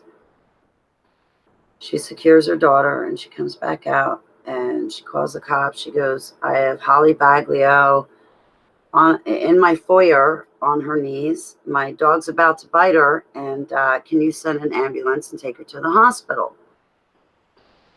She comes over. She gives me a second pair of socks, and she gives me a jacket, and she goes, calm down, Holly. My dog's going to bite you. Just calm down. I said, ma'am, I won't move. I'm so sorry. I walked into your house. I'm so sorry. You're a great mom. I'm not a threat. Just please, somebody call an ambulance and get me to the hospital.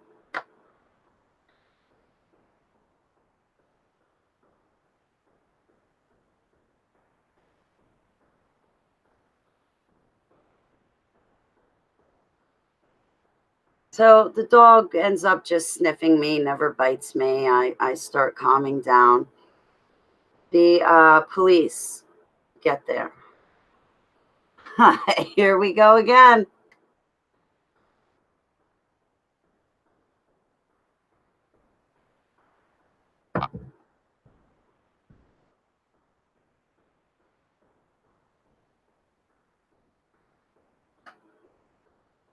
This time it's another police department versus the one I had seen a couple hours earlier next to the couch that I was renting for an exuberant amount of money. So this time a different police department gets there, and I said, listen, I have fibromyalgia. I fell and bumped my head. This lady's kind enough to help me. I need to go to the hospital. And I can't remember if my name is Holly Gabry, and I lived at 313 White Neck Road. I can't remember if my name is Holly Baglio, and I live at blah, blah,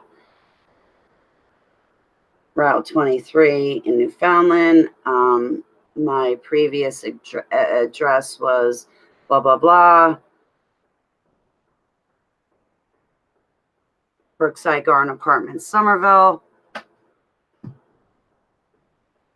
I'm having some confusion. I bumped my head. I need to go to the hospital. Well, apparently there was some big miscommunication between me and those two police officers.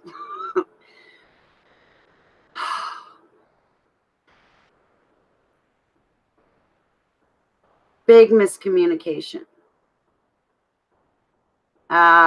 I guess the miscommunication was I told them about some of my dreams that I was having, and I told them how my ex-roommates or excuse me, how my roommate that I had in Newfoundland on Route 23 was going to kill my dog and then shoot me in the head and kill me too. And they took that all out of proportion. And I kept telling them, I need the hospital, just get me there.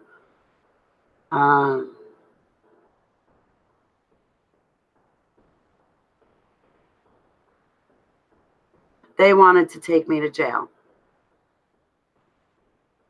I said, oh, no, you're not.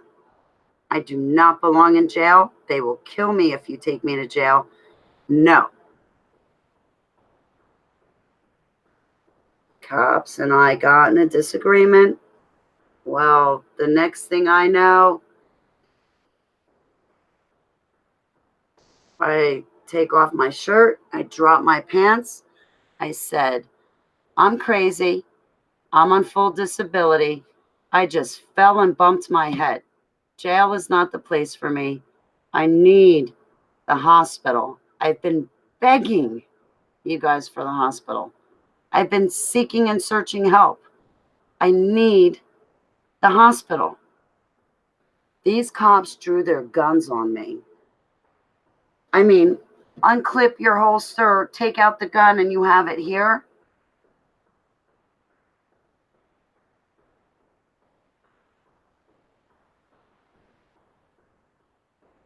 They were yelling at me and whatever. And then finally a moment came where they're like, put your clothes back on.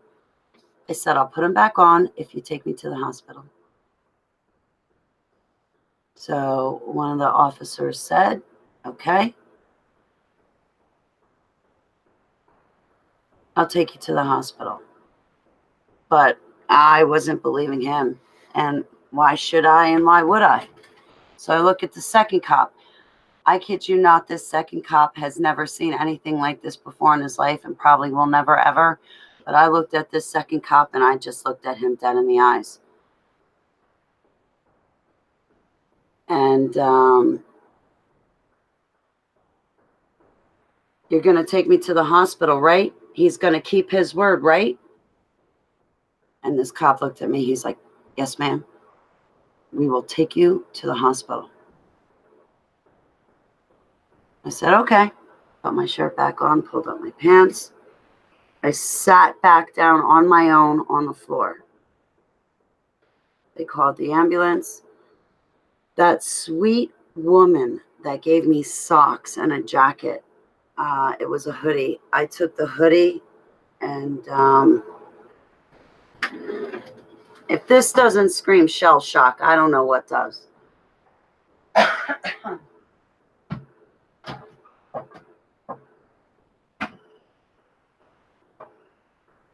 So I take that hoodie, right?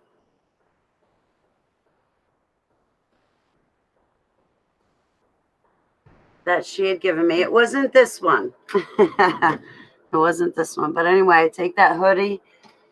Those two officers were kind enough to call an ambulance for me. And I was sitting on the floor. And when the ambulance got there, they said, would you like us to get you the gurney? I'm like, no, I can walk out. I'll walk out on my own. Just hold my arms. And I'll be so glad to walk out to that ambulance. But I can't look at the sunlight. I can't. Just hold my arms and we'll walk out. I took that hoodie and I went like this with it. And it had drawstrings. And I just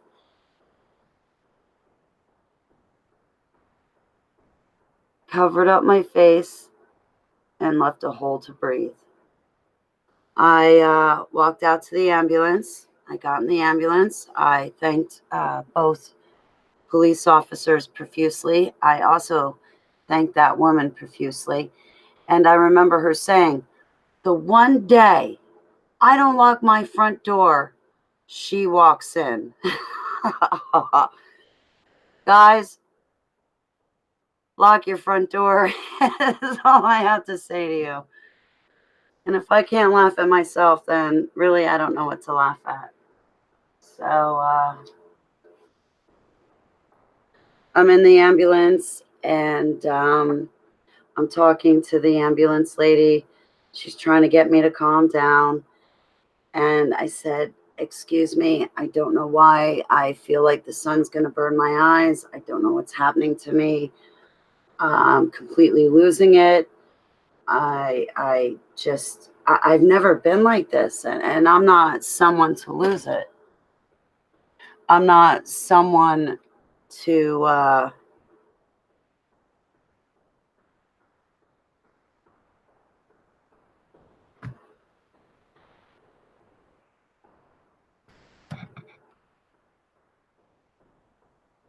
to get my fingerprint, but it won't get my face clear.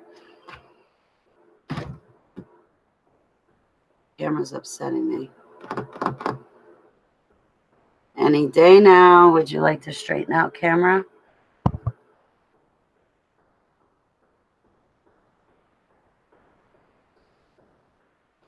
course not. Sane will never give me time off. So I'm talking to the ambulance lady, and I'm like, listen, I'm not like this. I don't know what's going on. Like,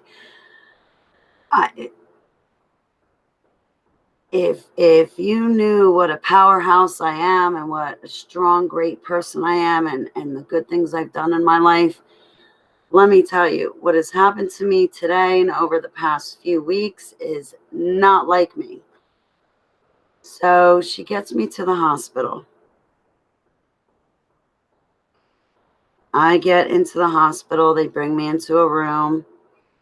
That sweet lady that held my hand all through the ambulance, she's in the room holding my hand. She's like, Holly, I got to let go now, and everything's going to be okay. And I'm thinking, no, it's not. So they leave, and in walks an orderly, and I'm like, listen, I'm going to behave, but can I use the bathroom? He's like, sure. I'm like, okay. I wait for him to leave the room. Here my mind goes again. I start flipping. I remember going to like the door frame and looking down the halls, making sure nobody's coming. Meanwhile, they got cameras all over me. I go scampering across the hallway, find the bathroom, close the bathroom door, lock it. I kid you guys not. I dropped to my knees and started kissing the floor. I was like, thank you, God, for getting me here. Thank you, thank you, thank you. Whatever you want me to do, I'm going to do. Just, I don't know what's happening to me, but I just don't know what's happening to me, God. Help me, my heavenly Abba. And I spent a little time in the bathroom kissing the floor. And finally then I go back into my room, and a nurse came to see me and talked to me for a few moments. I have no idea what the discussion consisted of. She left, and another orderly comes in and brings me the sheets to my bed. So they're like, change into this nightgown, here are the sheets to your bed, blah, blah, blah, blah, blah. Bad idea. I, put the nightgown on. I leave my pants on, but I, put the nightgown on and tie it in the back. And the sheets to the bed. Here's another sign of shell shock. Excuse me if I do say so myself.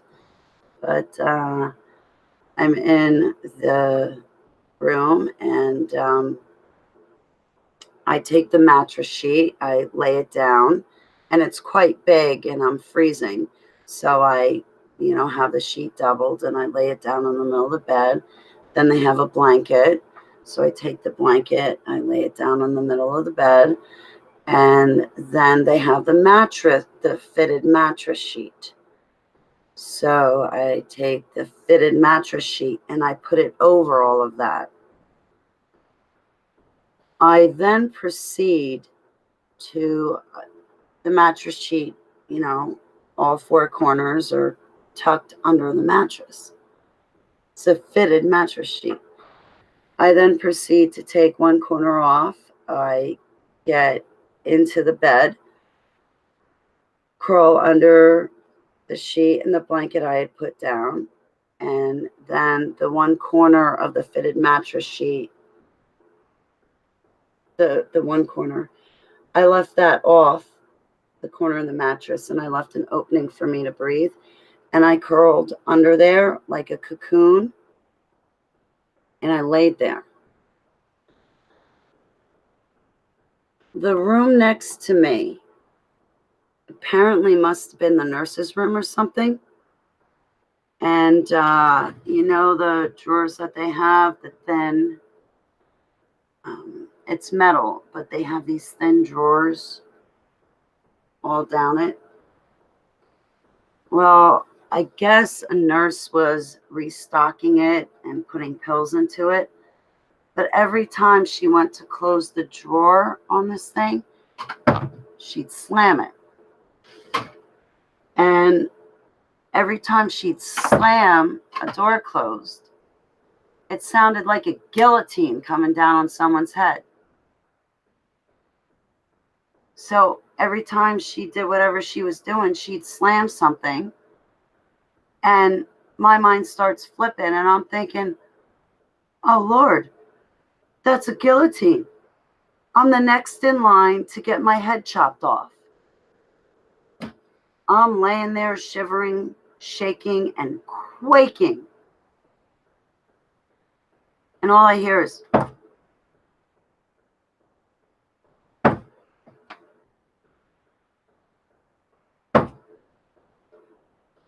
so my mind is just done and spent at this point.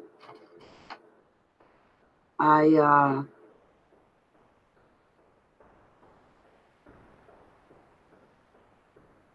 laid there and I was like, Yahweh's heartbeat, Yahweh's Holly Baglio, Yahweh's heartbeat, Yahweh's Holly Baglio. And I just clutched on to dear life, trying to feel my heartbeat and my pulse. Finally, a nurse and doctor come in, and they have a big shot in their hand. Oh, jeez. Here we go again. But when I say here we go again, it's funny. It's not a bad connotation. It's just, you know. Here go the panics, anxieties, and struggles. And they come in and they're like, Holly, you need to go to sleep. And I'm like, yes, I know. I forgot how to fall asleep. I only get like 2 hours of sleep a night. Yes, I know. I can't eat. I can't sleep. I can't think. I can't live. I don't know what's happening to me. I agree with you. Yes, I agree. That's why I came here. That's why I knew that I needed to be here. But still, they had that shot in their hand. And all of a sudden, right before the nurse gives it to me, I'm like, wait. My mind starts flipping again. And I don't mean to laugh. But I'm like, listen, I do not accept your RFID chip. I do not accept the mark of the beast. I do not want your implants. And I choose God from the Holy Bible, the Old Testament, the New Testament. I choose God in Jesus' name. That's it. I want him and only him. I can't take that shot. You're going to kill me.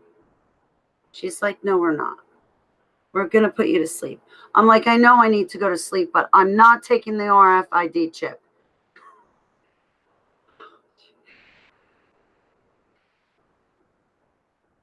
She goes, Holly, this is just medication. We're not going to hurt you.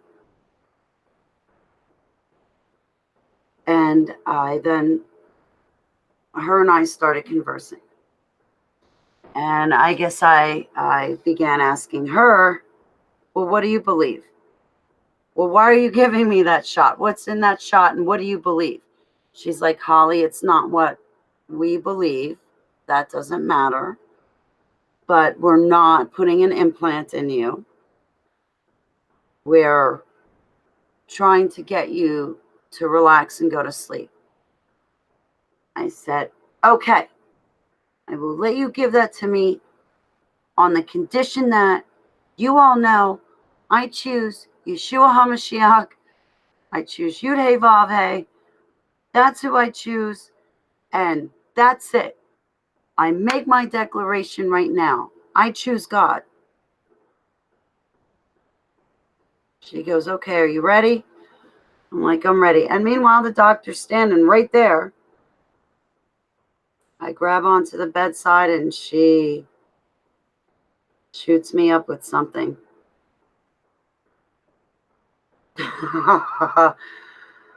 Oh, boy. Oh, boy.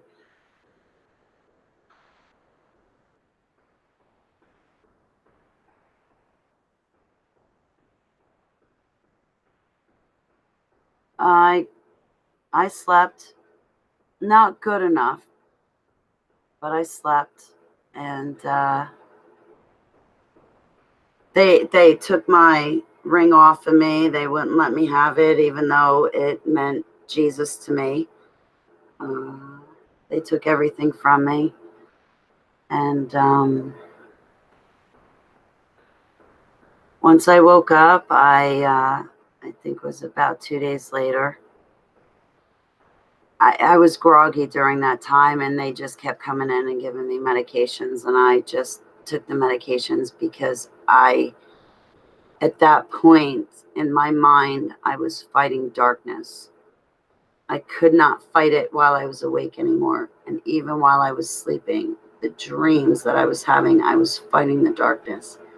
And it was so tiring and so exhausting. I felt like I was clutching on for dear life. And I kept holding on to my pulse, making sure that I was alive and I was still breathing and I'm still here and that I'm God's girl.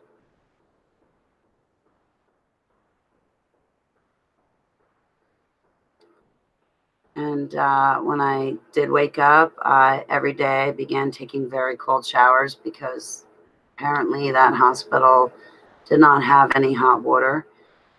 I began eating again, and I would sit for 6 to 8 hours every day drawing, painting, and writing. I put puzzles together. I would join their counseling session. I was there for 6 days. I had seen the doctor on the third day, I believe it was. And he goes, Holly, you're going to be here for 6 days. I'm like, yeah, doc, I already know. And we had a discussion.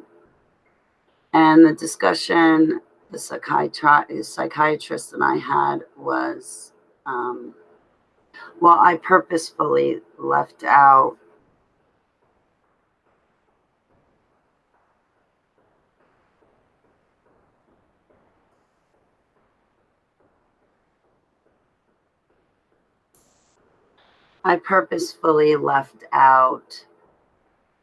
the whole part about me being an ex-super soldier, and I purposefully left out voice-to-skull technology that had been used on me. And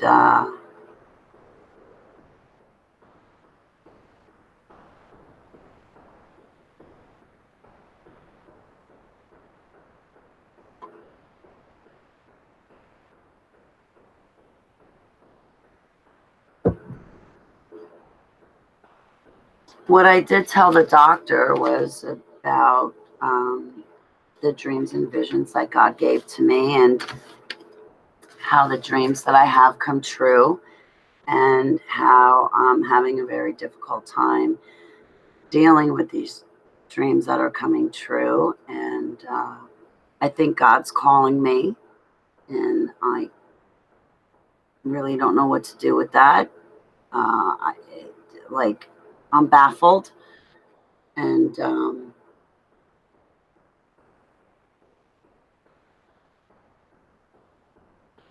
the other people that I came into contact with when I was in the hospital was 3 types of people. The first type of person was similar to me. God was calling them. God was giving them dreams and visions. But their difficulty in this life was that nobody was listening to them. And because nobody was listening to them, they felt helpless and hopeless to help anyone.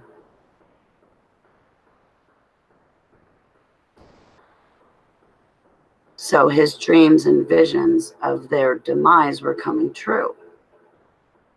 These people wanted to keep their heads in the sand, and here's this man that's trying to say, listen, guys, stop. This is for real. The other type of person I came in contact was the complete opposite. There was this one 15 or 16-year-old girl. She had darkness in her eyes. You could see her eyes flip, and she would pick at her skin, and she would sit there, and one moment she'd be fine having a normal conversation, and then the next moment she'd start twitching and then start cursing and being aggressive, and her language was full of hatred and nastiness, and you'd see her eyes flip. She needed a freedom deliverance, but when you go to a hospital, they give you medications. They don't give you a freedom deliverance. They don't get you saved and baptized. They don't do that. So that one girl had followed me around the hospital wherever I went. I had a big, thick notebook that I had filled up within 3 days of staying there, and that girl stole it from me. And everything that I had written in it was about God, and I worship YHVH, my Heavenly Father. I worship God from the God that's spoken about in the Old Testament and Holy Bible. And I had drawn a lot of pictures, and but also in that I had some super soldier stuff. This girl came along and stole that from me. So I came into contact with people that had callings from God, but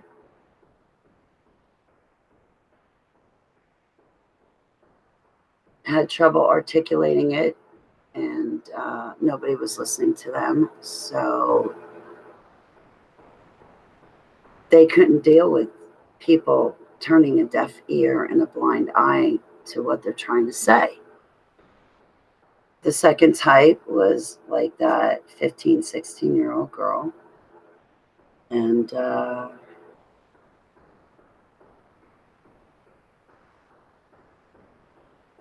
there were a couple other people in there where their eyes would just shift and turn black and dark. And I would think to myself when I saw that, Heavenly Abba, YHVH, they need a freedom deliverance ministry. They need a freedom deliverance. I can do that. But I felt that I needed to sit back, because who am I to tell the doctors they're wrong? And who am I to walk up to this person and just do it? I was waking up from MK Ultra programming. I was waking up to the fact that I was a super soldier for 37 years of my 40 years of life at that time. That was back in December 2014. The third type of person I came into contact with was the person that was seeking pills. They just wanted pain pills. They wanted pills, just give them pills. They want pills.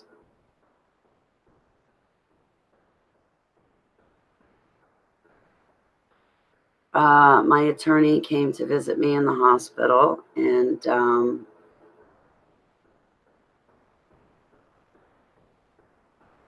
he was my father figure.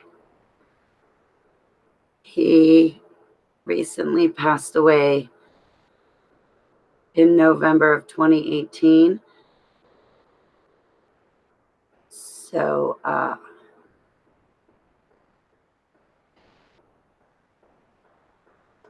but I had known my attorney since I was 24 years old, and at that time in the hospital, I was 40.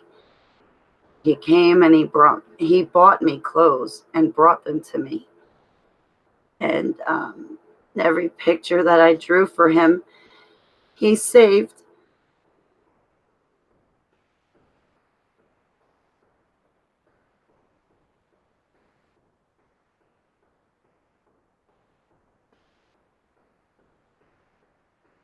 When he passed away and I was helping to close down his law practice, I came across the file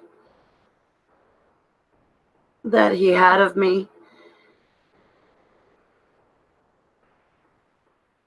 back in January of 2019, and I came across every drawing I made for him and every letter I wrote to him. And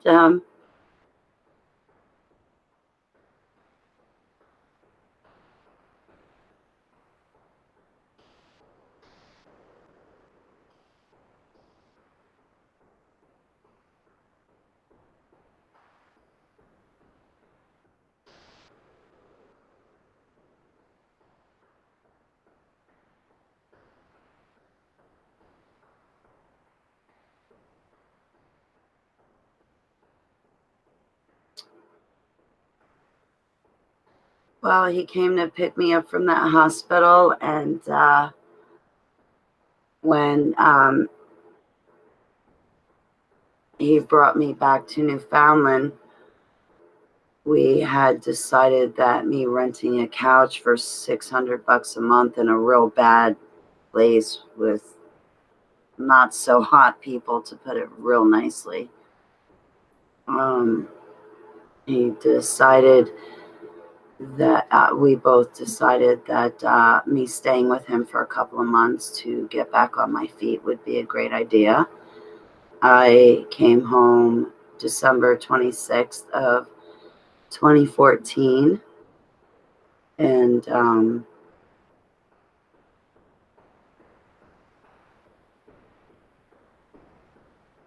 I started writing my ruminations and confessions up on Google+. I had 0 friends at the time, so it was easy. Nobody was watching. So it was easy to talk about these things. And it was easy to fall apart because I had 0 friends. And well, anyway, I lost my speaking abilities from December 2014 until the very beginning of October 2015. My attorney was gracious enough, my father figure was gracious enough to allow me to stay with him and have a safe house with him that my cat, dog, and I could go to and always be protected and fed. And I could clean his house so long as I didn't wear any rings, so that way I never scratched anything.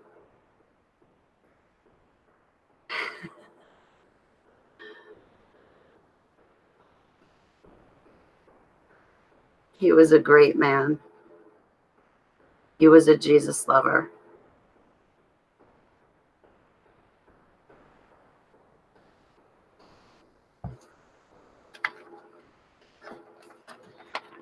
And this was one of his favorite drawings.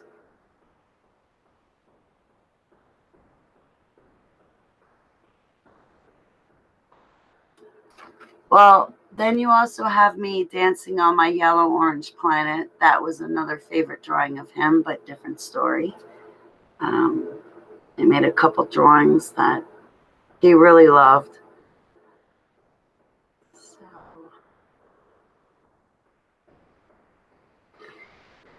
anyway, I came out of the hospital, and the other thing I wanted to say was when I spoke to the doctors and psychiatrists at the hospital, they told me that I should never listen to Jonathan Cahn and these other ministries I had.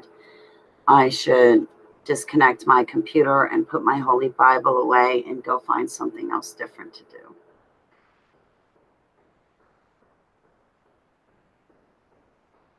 So once I got home out of the hospital, it took about 2 days, and I was like, forget them. This is my Holy Bible. I'm sleeping with it. I'm not putting it down. They're wrong. I'm sticking with it. That's it. And the online ministries that I feel comfortable with are the ones that YHVH leads me to, because they're Holy Spirit filled and led. And I'm not letting that go. They want to give me pills that cost $700 a month. My disability check is...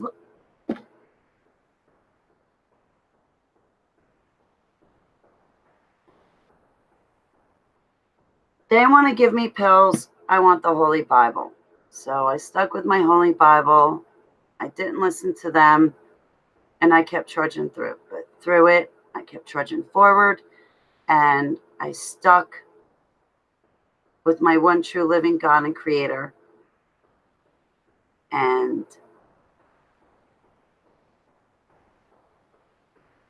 that's that. So I probably gave a really bad testimony, huh? This is one of the hardest testimonies I've ever had to give. It's one of the most embarrassing testimonies I've ever had to give. But in doing this testimony, my main goal is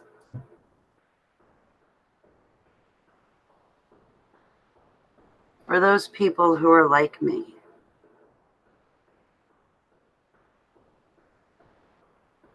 to understand what they're going through is very profound, and it should not be dismissed. And whatever it is they go through, they should not be humiliated and embarrassed, because they endured and overcame massive suffering. They survived all of that. And when you wake up from it and come to terms, it is one of the hardest things you're ever going to have to do in your life. I'm not saying that my behavior is acceptable. But what I am saying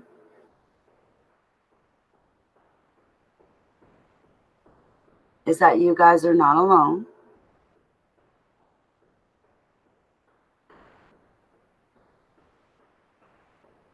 I know that I am a sinner and rotten and horrible and disgusting, and I know that I,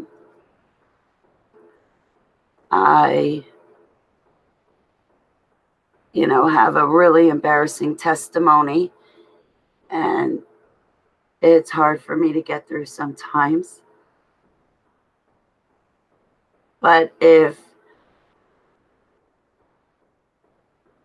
our Savior can work through me to let all of you guys know that you're not alone, and for him to utilize me and let you guys know that through some of these heinous moments we all live through or experience,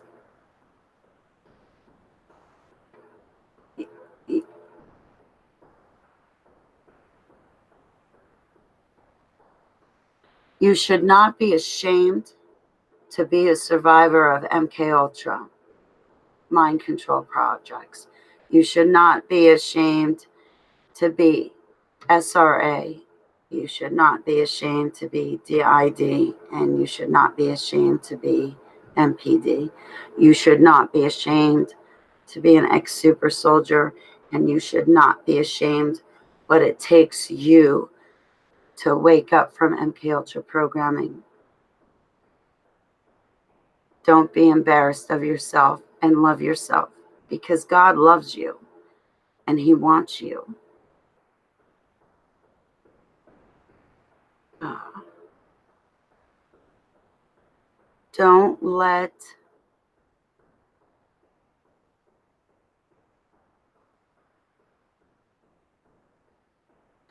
Don't succumb to this world.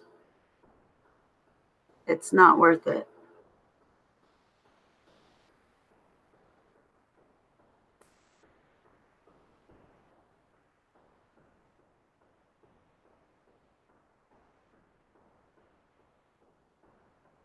I'm never going to listen to this video because this is the hardest part of my testimony, and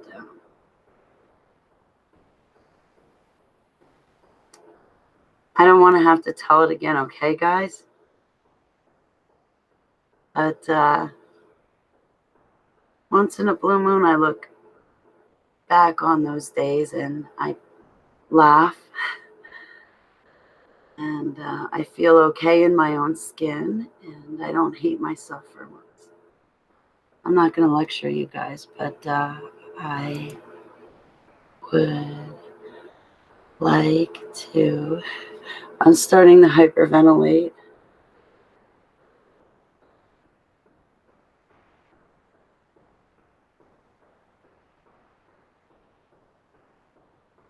Met the Marine, he was a great man. So I'm going to give my love to my chat room. And for all of you here that are here for me and with me, I will remember.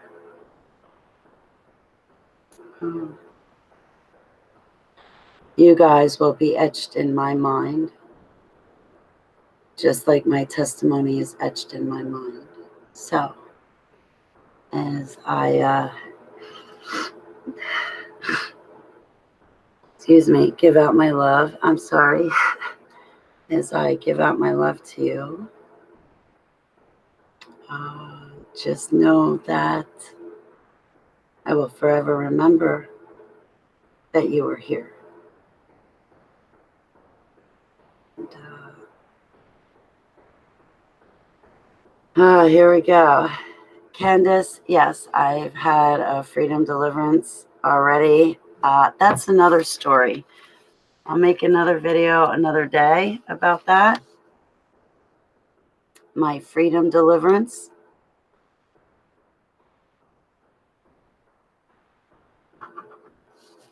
I like telling that story. So that actually came in March 2015. And good story. So, excuse me. I don't exactly have a tissue.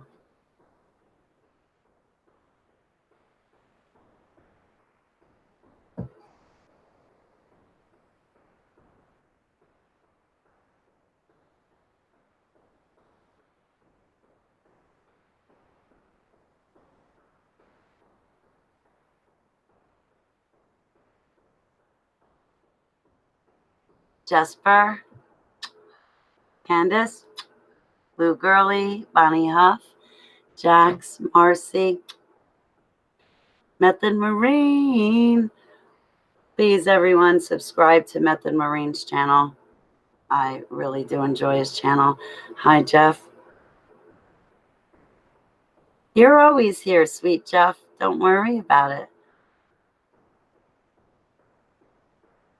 Heriberto Jose. I hope I say your name right. Hello. Erin, how are you?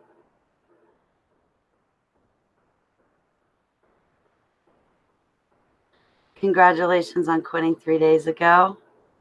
I have some more work to do.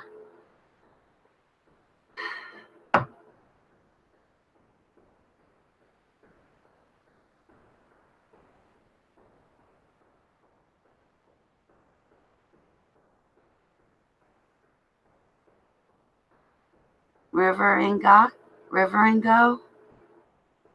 Welcome. David Michael, how are you? Dawn's Awakening, I love you. Galen. You're awesome.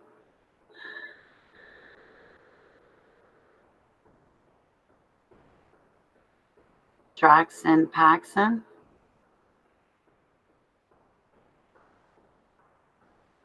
What do you mean by that?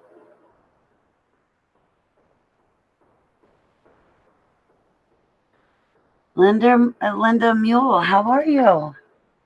Or Mull, excuse me. Sand and Sunaholic. Jack Knight. Congratulations to you, Jack Knight. Mad Cat. Crystal, how are you? I love you guys. JP.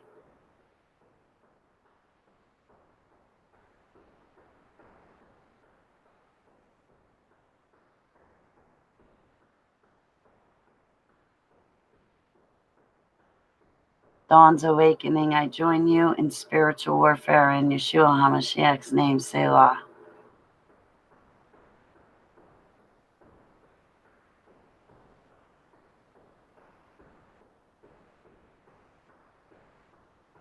Let's see. Who else?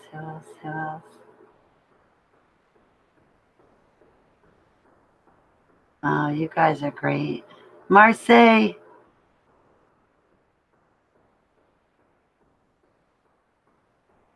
I will be praying with and for you. Thank you so much. I love you, Marcy.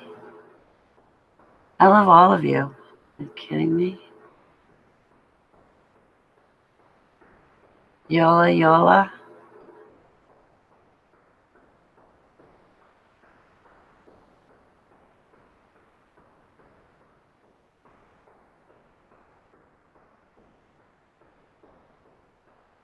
I think animals go to heaven. I believe animals have souls just like you and I. We're supposed to be stewards over them. Shauna Hall, blessings, sweetheart. It's been a while. Big Grizzly, hey. Audrey Colton Smith.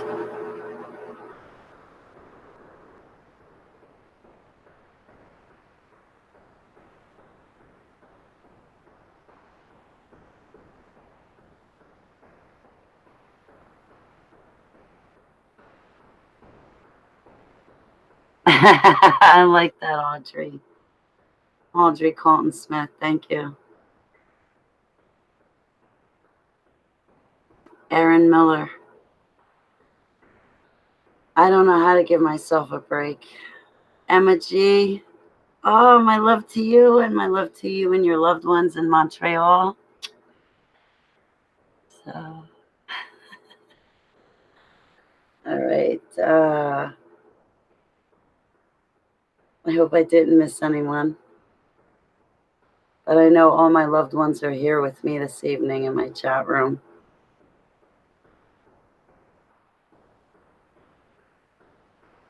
And all the rest, I won't worry about.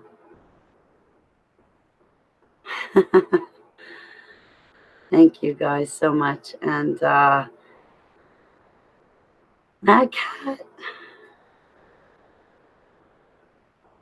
Yeah. 11:45. Well, I love you guys. A bushel and a peck and a hug around the neck. I will see you all in the morning. Thank you so much for helping me get through the most embarrassing and humiliating part of my testimony.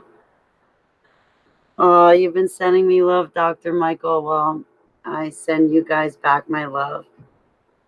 I really, really do. And you all gave me a great night. And thank you for your time and consideration, love, and prayers. And I'll be giving them back to you as well.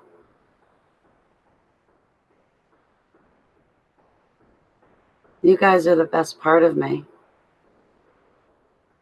You really are.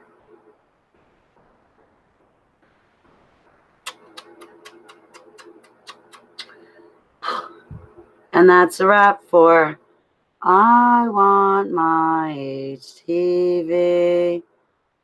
It's no longer going to be live right now because you guys have given me sweet dreams and you've given me the time to give my testimony. And I hope this helps someone out there.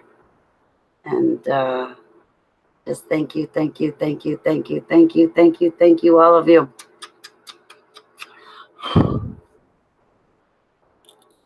That's right. Happy full super moon tonight. As long as there's not chemtrails, I have to go check because the last time I was outside to walk my dog, there were chemtrails and I couldn't see the super moon. But thank you guys for spending the super moon with me. And I can't wait to spend happy moments back with all of you for being here with me. I love you, and I'll see you guys later.